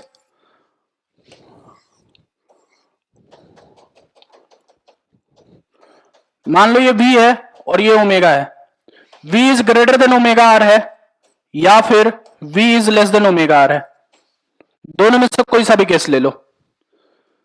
तो ये बताओ, अगर v greater than omega R और v less than omega R है तो नॉन प्योर रोलिंग का कंडीशन है, नॉन प्योर रोलिंग का ही कंडीशन है। तो बताओ क्या होगा, क्या ये बॉडी लगातार आगे ही चलता रहेगा कि वापस लौटेगा? तो वो डिपेंड करता है ना कि इतनी बड़ा है छोटा है, नीचे आ जाएगा मतलब। नहीं, यहां पे किसी भी बात पे डिपेंड नहीं करता, ये बॉडी आगे ही चलता रहेगा। आगे इस वजह से चलता रहेगा क्योंकि एंगुलर मोमेंटम अभी भी ग्रेटर देन जीरो ही है।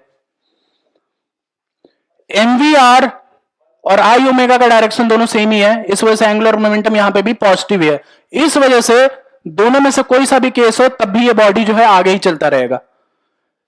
अभी ये प्योर रोलिंग में नहीं है, थोड़ी देर के बाद ये प्योर रोलिंग में आ जाएगा।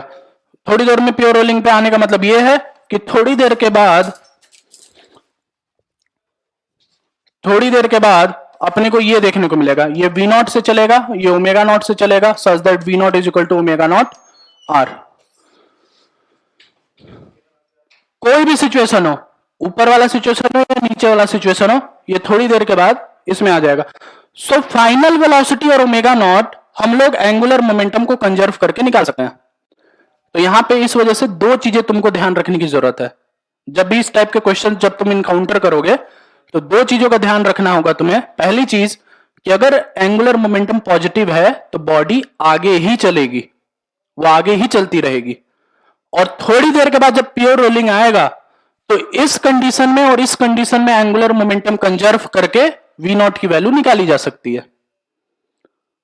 बात आया समझ में? यहां और यहां का एंगुलर मोमेंटम कंजर्व करके वी नॉट की वैल्यू निकाली जा सकती है। जब आपने रीजन दिया था डायरेक्शन की वो पॉजिटिव है,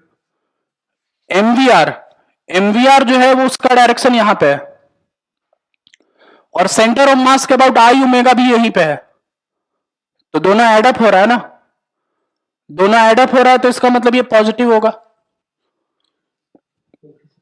समझ में आया? तो ये दो केसेस। तीसरा और लास्ट केस, इसको हटा रहा हूं मैं।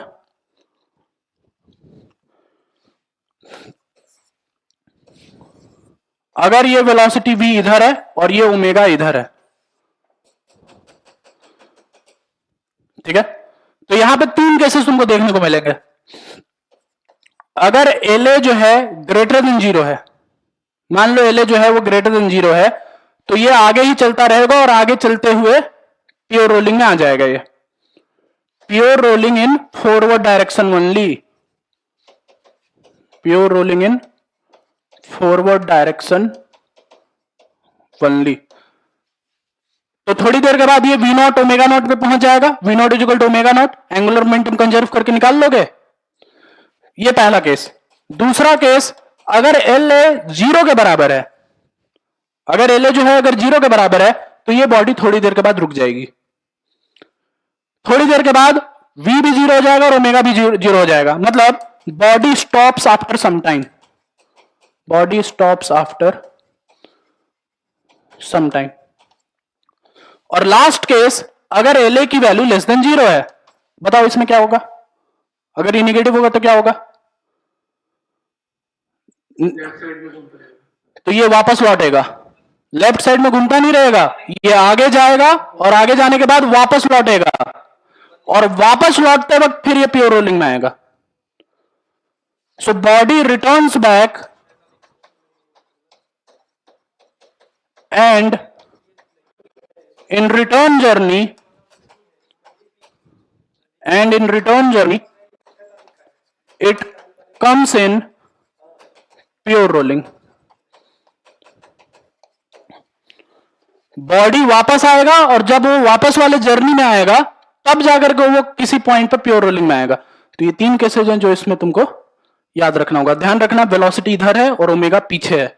बाकी जो पिछले 2 केसेस लिए थे मैंने उसमें वेलोसिटी और ओमेगा दोनों आगे की तरफ था. तीसरा केस में ये अपोजिट डायरेक्शंस में. सो ये तीनों केसेस हैं प्योर रोलिंग और एंगुलर मोमेंटम से रिलेटेड. ये पूरा ओवरऑल तुम्हारा प्योर रोलिंग यहां पे कंप्लीट होता है. तो प्योर रोलिंग में कोई डाउट है तो बताओ. यहां पे कोई भी डाउट है किसी भी तरीके का?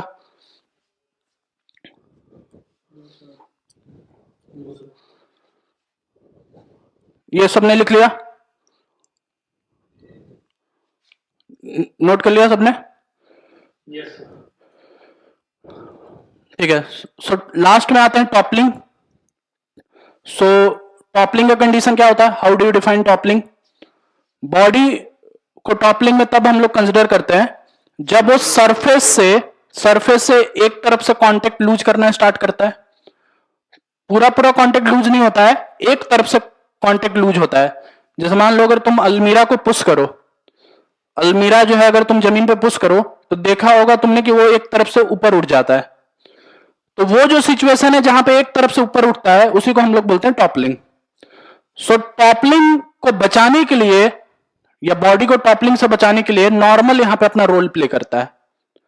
नॉर्मल हमेशा इस कोशिश में रहता है कि टॉपलिंग ना हो बॉडी का, बॉडी हमेशा स्टेबल फॉर्म में रहे, वो टॉपलिंग कंडीशन में ना जाए. इसको करने के लिए नॉर्मल अपने आप को शिफ्ट करता है.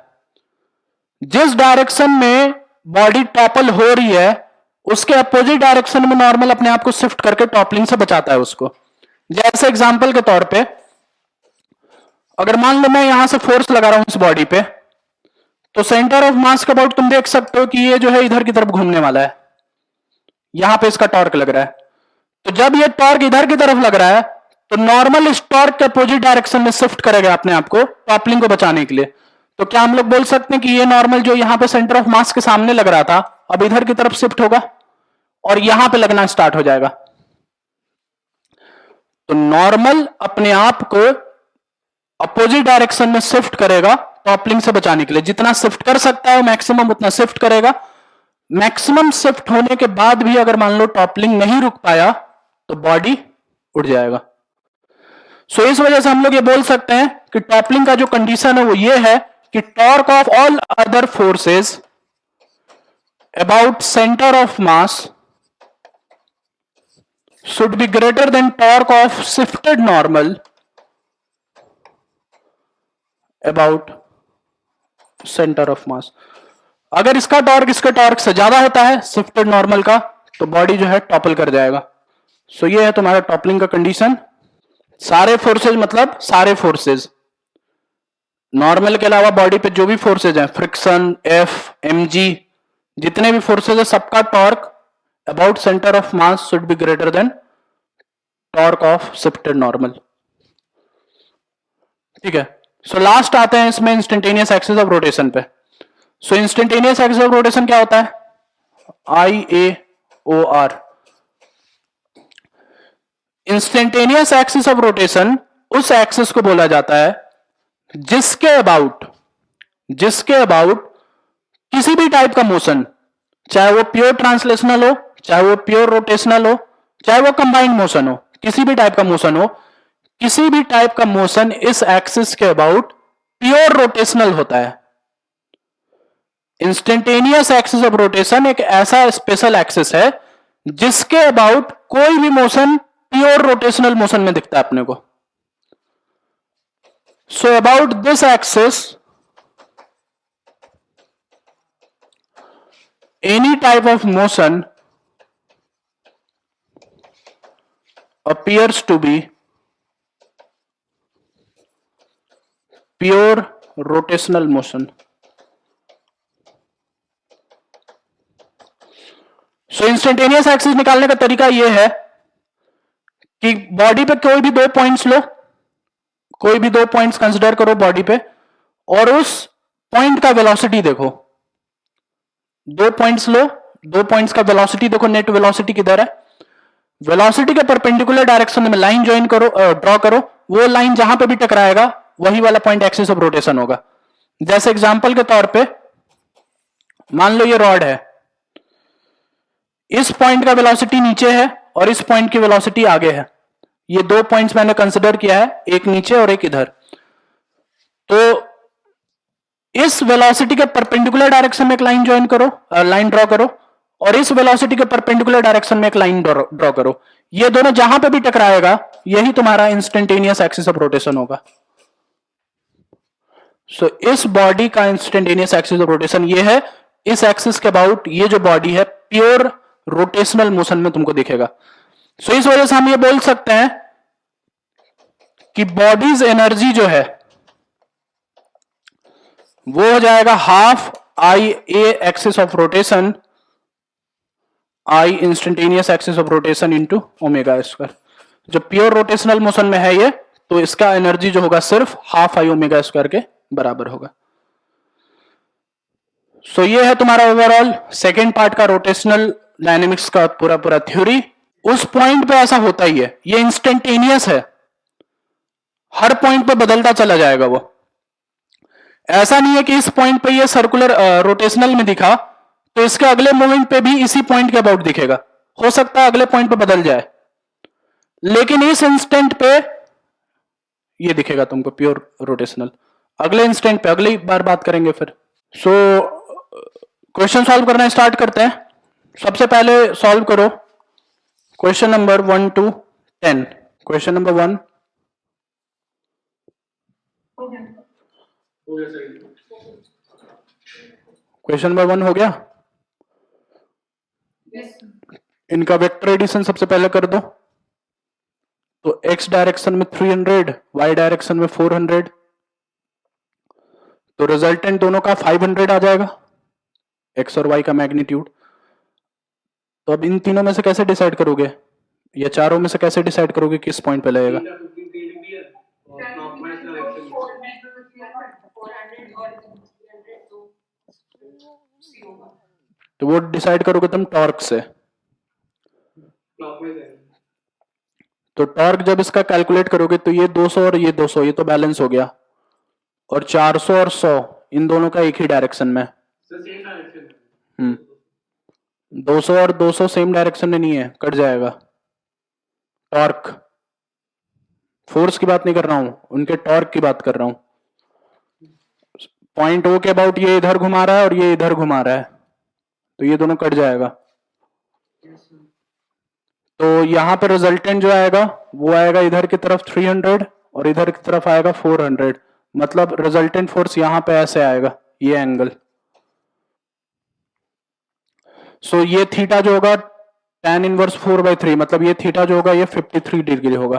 ठीक है, तो ये सेंटर वाला पॉइंट है और यहां वाला, ये वाला फोर्स यहां पे जब लगेगा तो ये थीटा है, तो ये 90 माइनस थीटा, मतलब ये थीटा। सो करेक्ट ऑप्शन आएगा सी। इस तरीके से लगाना था इसको। ये रिजल्टेंट इसको इधर से इधर शिफ्ट कर रहे हैं अपन, तो ये थीटा, तो ये 90 माइनस थीटा, तो ये थीटा, इस वजह से ये वाला होगा। ये वाला और ये वाला भी, क्योंकि सारे ही 500 ही हैं, जिस पॉइंट पे लगाओगे वो इस एंगल से डिसाइड करोगे।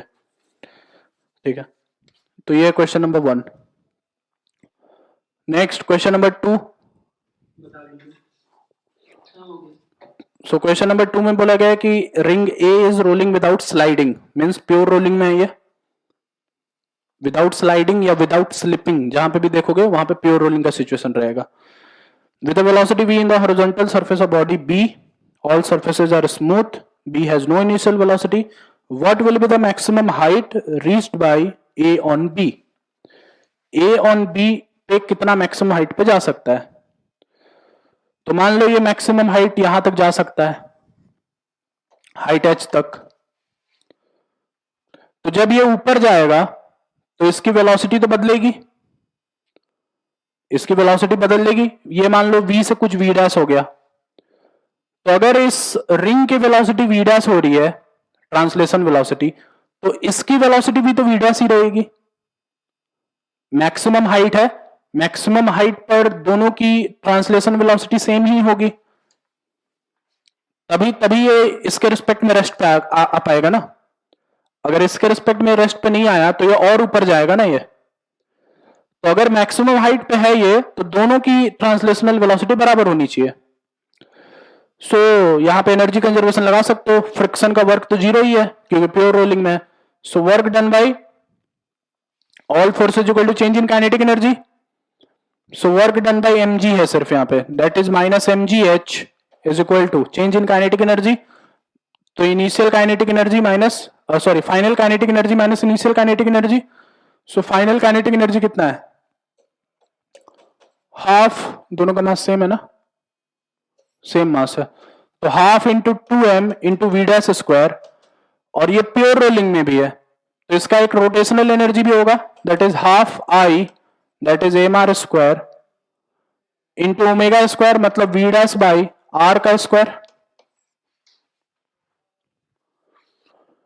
ये फाइनल एनर्जी है, minus initial energy that is half M v square plus इसका rotational that is half m are square v square by are square.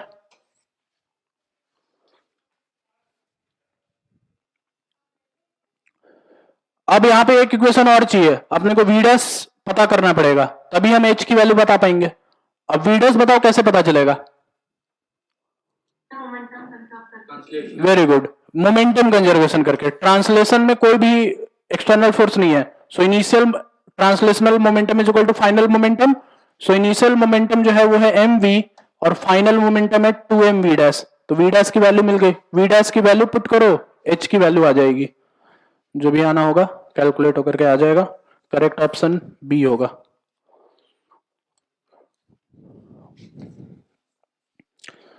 तो ऐसा सवाल तुमने सेंटर ऑफ मास में किया था, वहां पे बस रोल नहीं कर रहा था वो, इसी टाइप का एक सवाल किया होगा कभी कि ये ऑब्जेक्ट इस पे मैक्सिमम कितना चढ़ सकता है। मोमेंटम कंजर्वेशन से ये आ जाता है और फिर एनर्जी कंजर्वेशन कर देते हो, उसमें बस रोलिंग एनर्जी जो है वो नहीं लिखते हो, रोटेशनल एनर्जी। ठीक है, एनीवे सो ये हो जाएगा क्वेश्चन नंबर 2।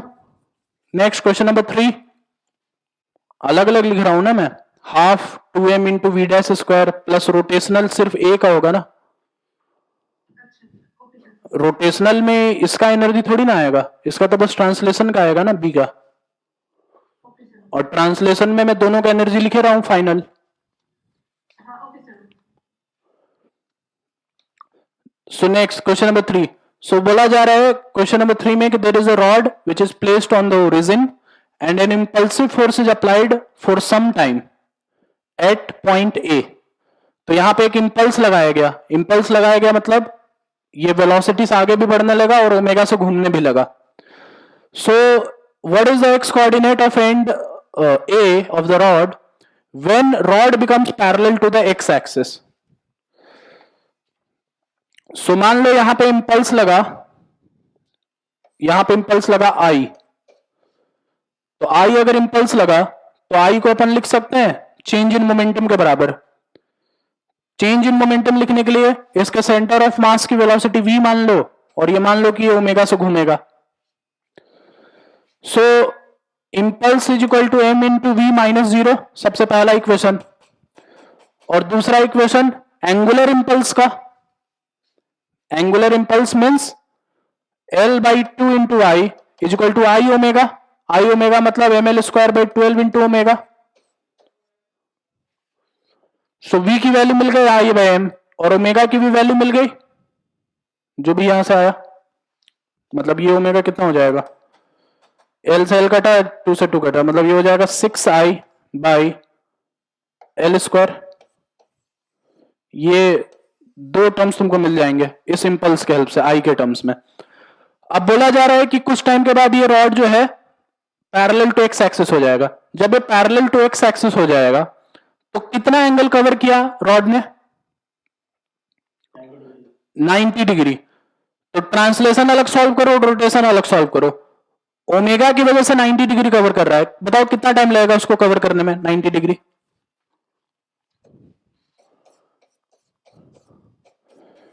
ओमेगा अपन निकाल चुके हैं, एंगल कवर कर रहा है वो 90 डिग्री, तो क्या हम ये लिख सकते हैं कि pi by 2 is equal to omega into T. Yes, sir. इतने ही टाइम में ये रॉड जो है आगे भी डिस्प्लेस हो रहा है, तो क्या इसका सेंटर ऑफ मास का डिस्प्लेसमेंट लिख सकते हैं v into T. Yes, sir. तो v की वैल्यू ऊपर वाले से उठा के डाल दो और ओमेगा की वैल्यू उधर वाले से उठा के डाल दो और दोनों को डिवाइड कर दो। तो दोनों को जब डिवाइड करोगे तो pi by 2s is equal to omega by v आ जाएगा। ओमेगा बाई वी का मतलब यहां पे एक m भी रहेगा, so omega by V. Sir वो खाली एल होगा नीचे, एल स्क्वायर नहीं होगा। जैसे एल तो कट रहा है। हाँ ml होगा। सो ओमेगा बाई वी करोगे जब आई से आई कट गया, m से m कट गया, सो ये हो जाएगा 6 बाई एल, 6 बाई एल हो जाएगा, आई और m दोनों कट जाएगा, सो ये हो जाएगा 6 बाई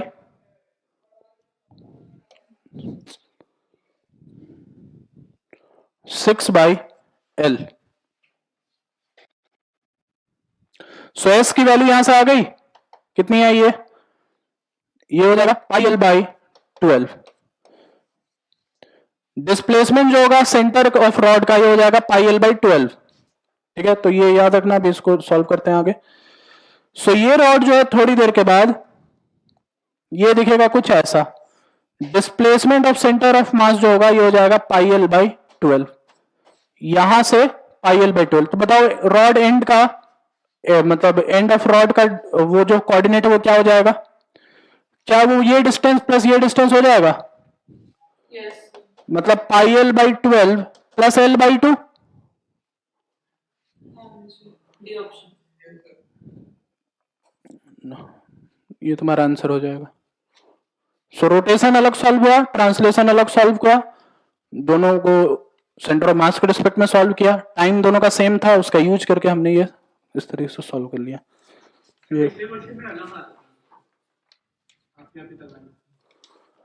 नहीं सेम आएगा, सेम आएगा, कैलकुलेशन देखो अपना, कोई कोई अलग नहीं आएगा, एग्जैक्टली सेम आएगा, ये सॉल्व करके देखा हुआ है, सेम आएगा आंसर।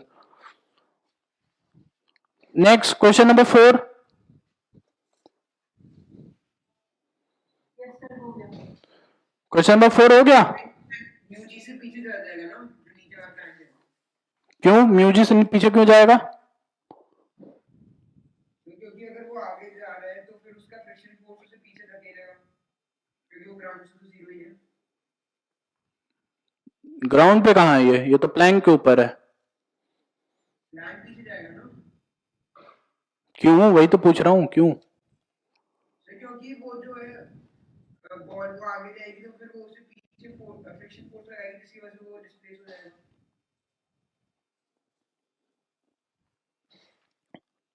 हो क्या रहा है, यहाँ पे एक बॉल को रोटेट करा के इस प्लैंक के ऊपर रख दिया गया है, तो पूछा जा रहा है कि if coefficient of friction between the two is mu, then what is the initial acceleration of sphere with respect to the Planck.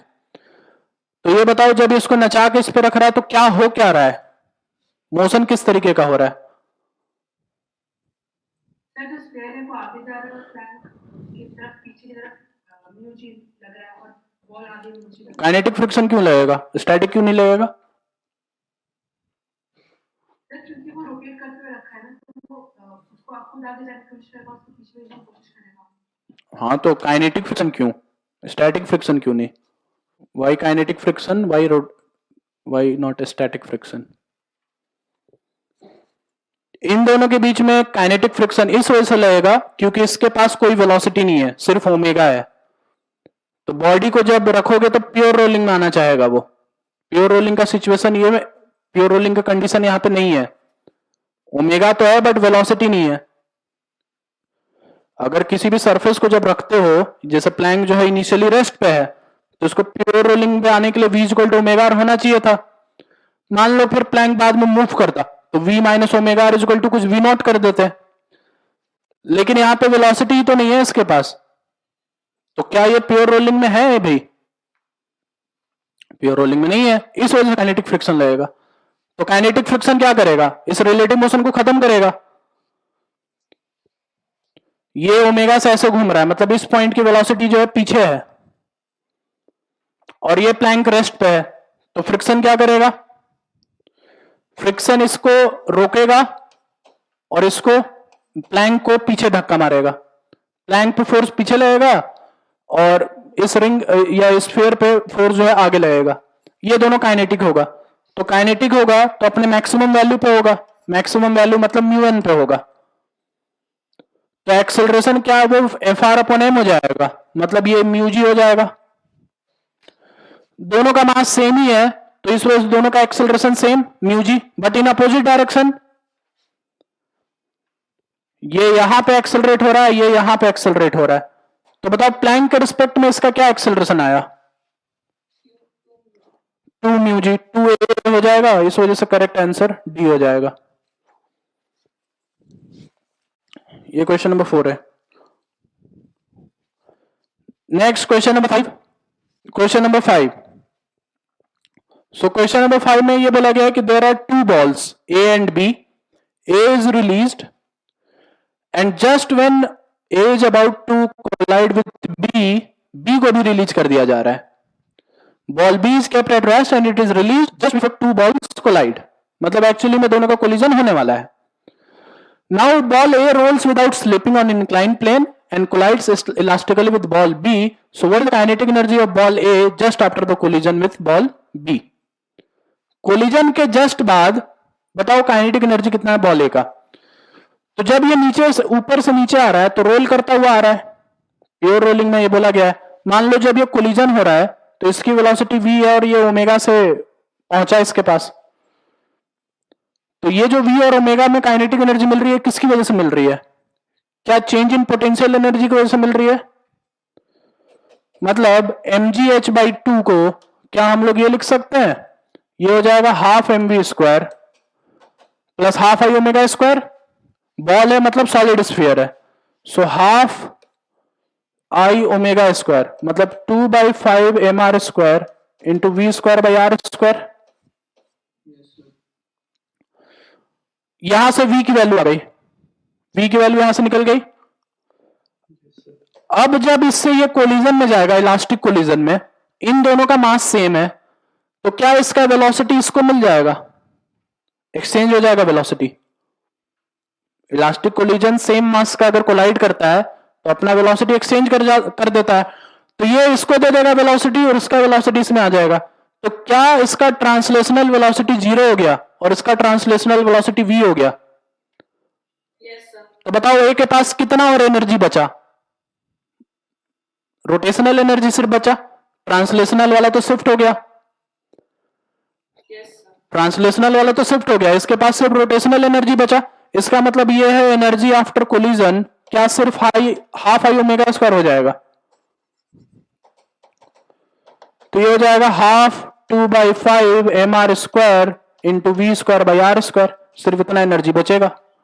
ये देख लो, ये सॉल्व करके ये तुम्हारा आंसर आ जाएगा mgh/7। सो यहां पे ये कॉन्सेप्ट था, ट्रांसलेशनल वाला शिफ्ट हो जाएगा, रोटेशनल वाला बच जाएगा और आंसर मिल जाएगा तुम्हें। Next question number 6। कर लिया सबने? Yes sir. किससे नहीं हुआ? उसका ए नहीं आएगा, क्या चीज? उसका ए नहीं आएगा। ये क्यों आएगा? एक ही आंसर आएगा ना कोई। तो मेरा उसका आया था y1/2। सॉलिड यूनिफॉर्म डिस्क है, it rolls without slipping down an incline plane with acceleration a. So what is the frictional force by the plane?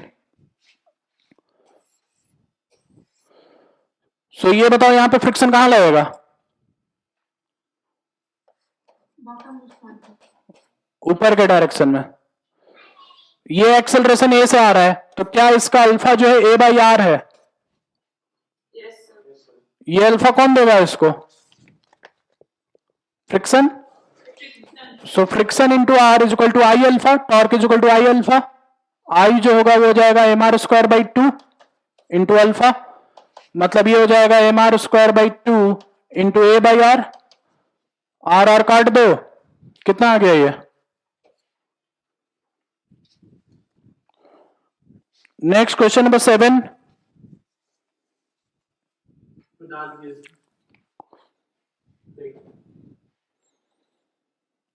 Question number 7. सो एक रिजिड बॉडी P जो है वो इस रिंग में अटैच किया हुआ है and the system is release from rest at theta is equal to 90 degree, मतलब इस पोजीशन से रिलीज हो रहा है and rolls without sliding, then the angular acceleration of ring just after release is. So rolling without sliding हो रहा है यहां पे, ठीक है. एंगुलर एक्सेलरेशन पूछा गया अपने से, तो इसका एफबीडी बनाओ. ये एक्सेलरेशन ए से चल रहा है और ये अल्फा से घूम रहा है, ऐसा मान लेते हैं प्योर रोलिंग में है. तो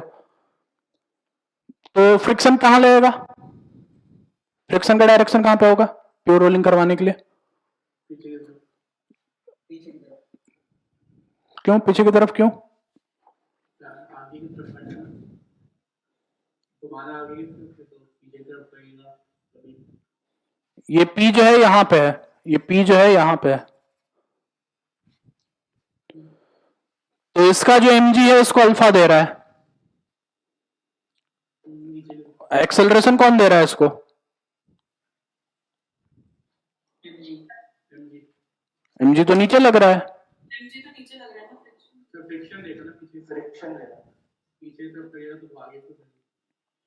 तो फ्रिक्शन अगर पीछे लगेगा तो ये आगे एक्सेलरेट होगा क्या? नहीं. इस डायरेक्शन में कौन फोर्स है?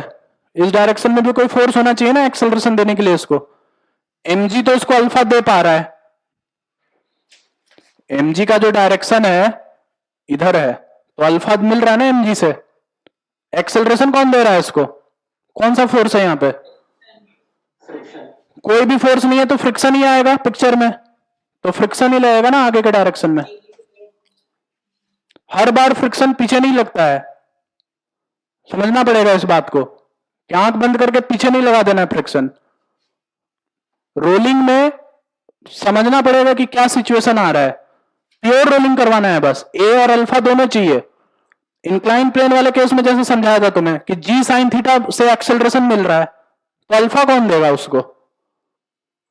तो वो चीजें ही तुमको बताएगी फ्रिक्शन की डायरेक्शन. तो फ्रिक्शन लगेगा आगे, तो friction is equal to M A लिख सकता हूं मैं. सो टोटल मास कितना है इसका सिस्टम का? 3m प्लस एम इंटू ए. ये सबसे पहला इक्वेशन बना. दूसरा इक्वेशन टॉर्क का, torque is equal to I alpha about centre of mass. Centre मतलब ये वाला पॉइंट, तो सेंटर के अबाउट फ्रिक्शन का mg का टॉर्क आया एक mg इंटू आर, और दूसरा फ्रिक्शन का जो कि अपोजिट सेंस में है, मतलब ये हो जाएगा minus F R into are is equal to I alpha. I of ring जो है वो हो जाएगा एम आर स्क्वायर, और आई ऑफ ये ऑब्जेक्ट ये 3mr स्क्वायर है, ये हो जाएगा M are square into alpha. And अगर ये प्योर रोलिंग में है तो A equal to alpha R होगा फिक्स सरफेस से. तो अपने को निकालना क्या है? अपने को एंगुलर एक्सेलरेशन निकालना है. फ्रिक्शन की वैल्यू उठा के इसमें डालो और ए की जगह पे अल्फा अल्फा आर रखो, अल्फा कैलकुलेट हो जाएगा. कर लोगे कैलकुलेट? Yes sir. यस. तो ये बी आंसर आ जाएगा तुम्हारा. इस तरीके से सॉल्व होगा. Next question number 8.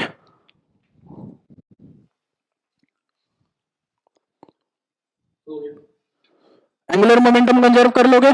Initial angular momentum और फाइनल एंगुलर मोमेंटम बराबर करके. यस सर हो गया. इनिशियली बोला जा रहा है कि इसके पास वेलोसिटी v नॉट है, ये v नॉट है, और ये ओमेगा है v नॉट बाई 2r, और बाद में ये पूछा जा रहा है कि किस वेलोसिटी से ये चलेगा जब ये प्योर रोलिंग में आ जाएगा. तो जब ये प्योर रोलिंग में आ जाएगा, इसकी वेलोसिटी अगर v है तो क्या इसका ओमेगा v बाई आर है. सो इस पॉइंट के अबाउट एंगुलर मोमेंटम कंजर्व होगा. तो एंगुलर मोमेंटम इनिशियल कितना है? सबसे पहले सेंटर ऑफ मास का, सेंटर ऑफ मास का मोमेंटम यहां पे है, तो क्या इसका ये परपेंडिकुलर डिस्टेंस है? मतलब r into M v naught plus फिर सेंटर ऑफ मास के अबाउट बॉडी का, that is I omega. I omega मतलब m are square into v naught by 2r. Combined motion में इस तरीके से एंगुलर मोमेंटम लिखते हैं अपन, पहले सेंटर ऑफ मास का, फिर सेंटर ऑफ मास के रिस्पेक्ट में बॉडी का। ये हो गया तुम्हारा initial angular momentum. Final angular momentum M भी यहां पे है इस लाइन पर, तो क्या यही फिर से परपेंडिकुलर डिस्टेंस हो गया? मतलब R into M V plus I omega, so M are square into V by are.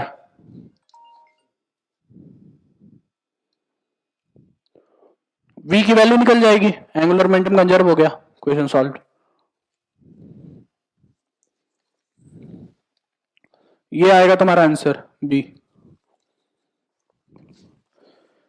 Next question number 9।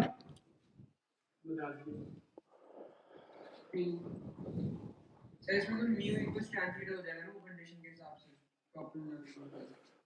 सो यहां पे एक बॉक्स रखा हुआ है, ये बॉक्स है ट्रक के ऊपर रखा हुआ है, जिसका लेंथ एल है और विड्थ जो है बी है।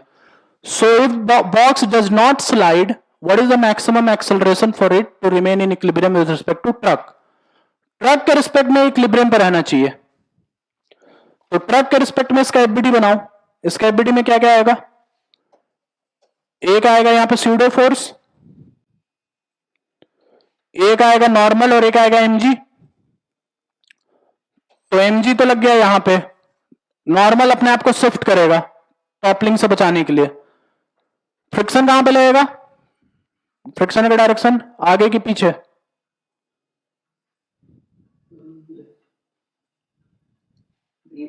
Right side. क्यों राइट साइड? क्यों? Expression that side. ट्रक के रिस्पेक्ट में रेस्ट पे है, ट्रक के रिस्पेक्ट में रेस्ट पे है, तो अगर स्यूडो फोर्स पीछे है तो फ्रिक्शन को आगे ही लगना पड़ेगा।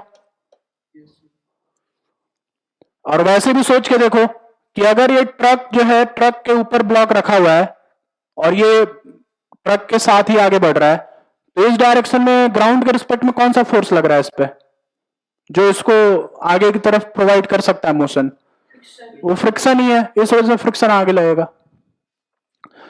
तो फ्रिक्शन इधर लगेगा, एमए इधर, एमजी इधर। अब नॉर्मल की बारी, नॉर्मल की बारी हम लोग देखेंगे टॉर्क के हेल्प से, torque of all other forces. So MA और एमजी तो यहीं से पार हो गया, इसका तो टॉर्क ही नहीं आया, काम खत्म। और फ्रिक्शन का टॉर्क इधर आ रहा है, तो बताओ नॉर्मल किधर शिफ्ट होगा, राइट कि लेफ्ट? पीछे की तरफ लेफ्ट। लेफ्ट की तरफ, मतलब यहां पे नॉर्मल शिफ्ट हो जाएगा, ये हो जाएगा normal. So torque of normal is equal to torque of all other forces. Torque of normal हो जाएगा n into perpendicular distance that is b by 2 is equal to friction into l by 2। ये toppling को बचा लिया।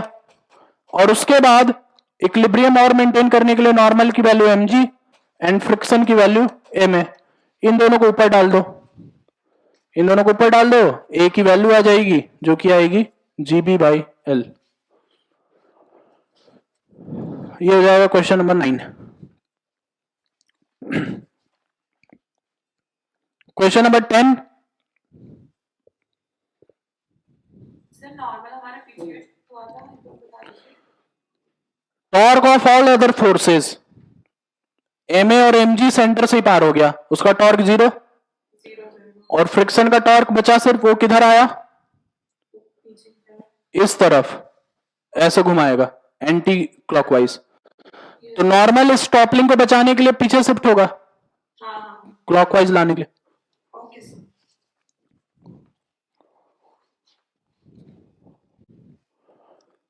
ठीक है, question number 10। हो गया। 10 हो गया। Yes sir, easy. ये सर हो गया टॉप में। 10th कर लिया सबने?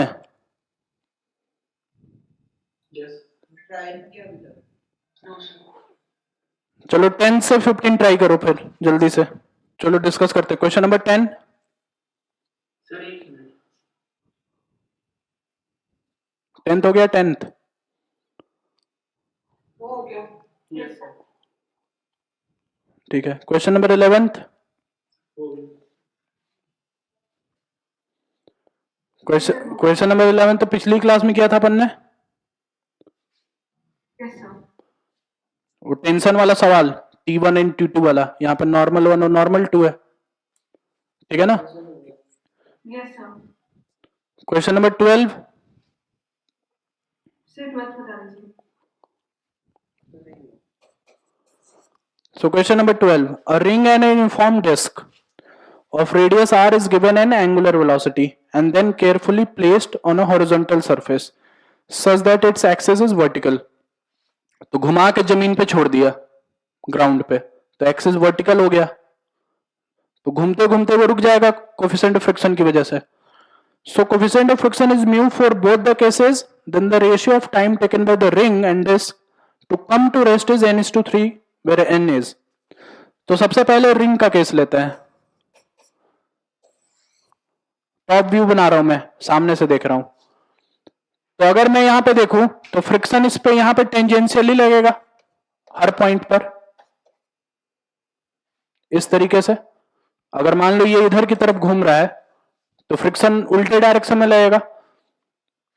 तो क्या मैं बोल सकता हूं कि mu M G r is equal to I alpha in opposite direction.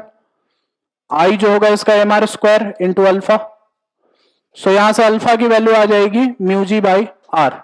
ये रिटार्डेशन है. सो टाइम कैलकुलेट करने के लिए omega final is equal to omega initial plus alpha t ले सकते हैं, क्योंकि अल्फा कांस्टेंट है. So therefore omega final that is 0 is equal to omega initial, that is omega minus mu g by r into t1. so t1 की value आ जाएगी omega r by mu g. ये ring के रुकने का time होगा. दूसरा जो है वो है डिस्क. अब डिस्क जो है पूरा पूरा फुल बॉडी है, पूरा फुल बॉडी है जब, तो हर एक मास जो है इस एक्सिस से अलग अलग डिस्टेंस पे है. रेडियस अलग अलग है ना, मतलब हर एक मास का. तो यहां पे अपने को एलिमेंट लेके चलना पड़ेगा, एलिमेंट से सॉल्व करना पड़ेगा. यहां से एक्स पे जाओ और एक छोटा सा यहां पे रिंग ले लो. सो अगर ये बॉडी जो है इधर की तरफ ओमेगा से घूम रही है तो फ्रिक्शन फिर से पीछे के डायरेक्शन में लगेगा टेंजेंशियल, मतलब फ्रिक्शन यहां पे लगेगा टेंजेंशियल. सो फ्रिक्शन का टॉर्क आएगा mu D M into G into X, mu D M G X, mu M G R. इसका इंटीग्रेशन 0 से लेकर आर तक is equal to I alpha is equal to M R square by 2 into alpha. DM की value रख दो यहां पे. DM की वैल्यू रखोगे तो क्या आएगा, म्यू इसका टोटल मास है m by pi r square into इस रिंग का एरिया होता है 2 pi x d x into g x is equal to M R square by 2 alpha. Alpha की वैल्यू निकाल लोगे इंटीग्रेट करके. अल्फा जैसे ही निकले वो भी कांस्टेंट ही होगा, उसमें भी omega initial omega final is equal to omega initial plus alpha T लगा देना, तो T2 की वैल्यू आ जाएगी. बस T1 बाई T2 कर देना, आंसर मिल जाएगा तुम्हें, क्वेश्चन सॉल्व हो जाएगा. इसका आगे कर लोगे? Yes, sir. Yes, sir. ठीक है. सो ये है question number 12. Question number 13. Question number 13. चलो इसको हटा रहा हूं मैं.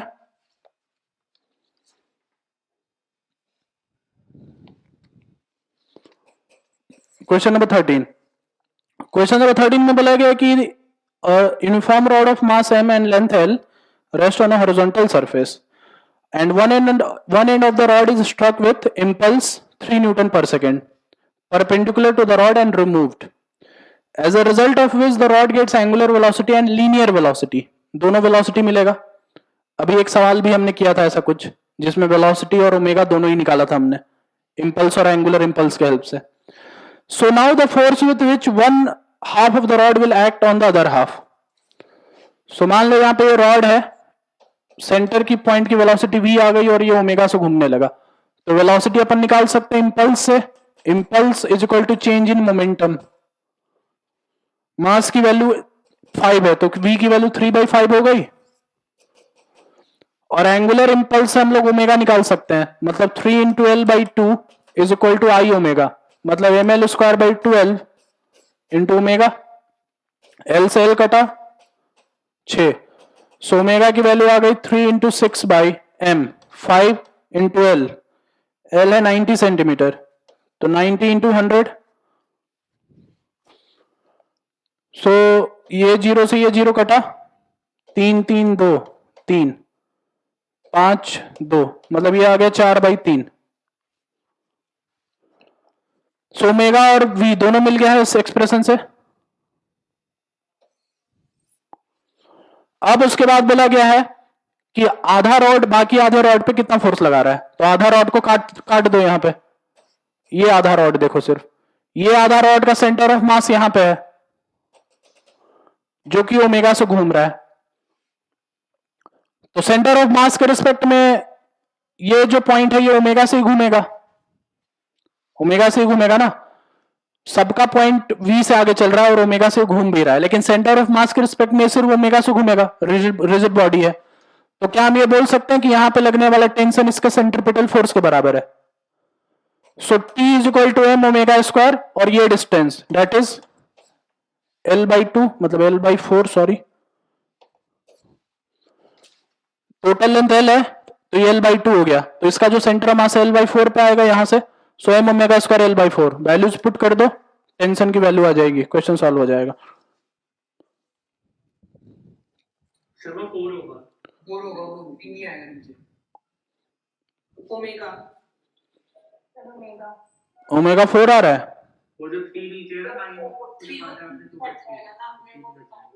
आप 3 बार काट, ऊपर 2 बार काटे, नीचे। हाँ ठीक है। सो इस तरीके से क्वेश्चन नंबर 13 सॉल्व हो जाएगा, ये तुम्हारा आंसर होगा। क्वेश्चन नंबर 14 अभी अभी बताया था क्लास में, हो गया ये तो। कर लोगे ना ये? Yes sir. नीचे वाले की वेलोसिटी v और ओमेगा v बाई आर, ऊपर वाले की वेलोसिटी 2v, 2v यस ऊपर वाले का सिर्फ ट्रांसलेशन आएगा half into M into 2v square, और नीचे वाले का ट्रांसलेशन प्लस रोटेशन दोनों आएगा, कर लोगे ना ये हो जाएगा। Question number 15, angular momentum conserve करना है, फाइनली रेस्ट पे आ जा रहा है, मतलब initial angular momentum will be 0,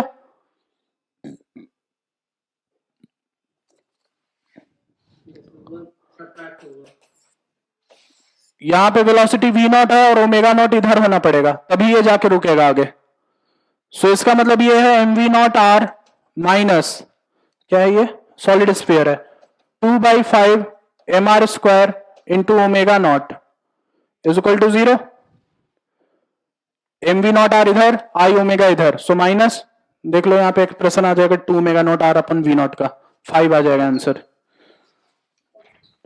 तो ये हो जाएगा क्वेश्चन नंबर 15। अब क्वेश्चन नंबर 16 से लेकर के 22 तक, अब इसको कर लेना, 5-6 क्वेश्चन है, सब वही कॉन्सेप्ट पे है जो अभी भी हमने डिस्कस किया था, ठीक है, चाहे वो 16 हो, चाहे 17 हो, चाहे 18 हो, सारे एक ही टाइप के सवाल है, कुछ अलग नहीं है। तो इनको कर लेना, क्लास यहीं पे एंड करते हैं, ठीक है।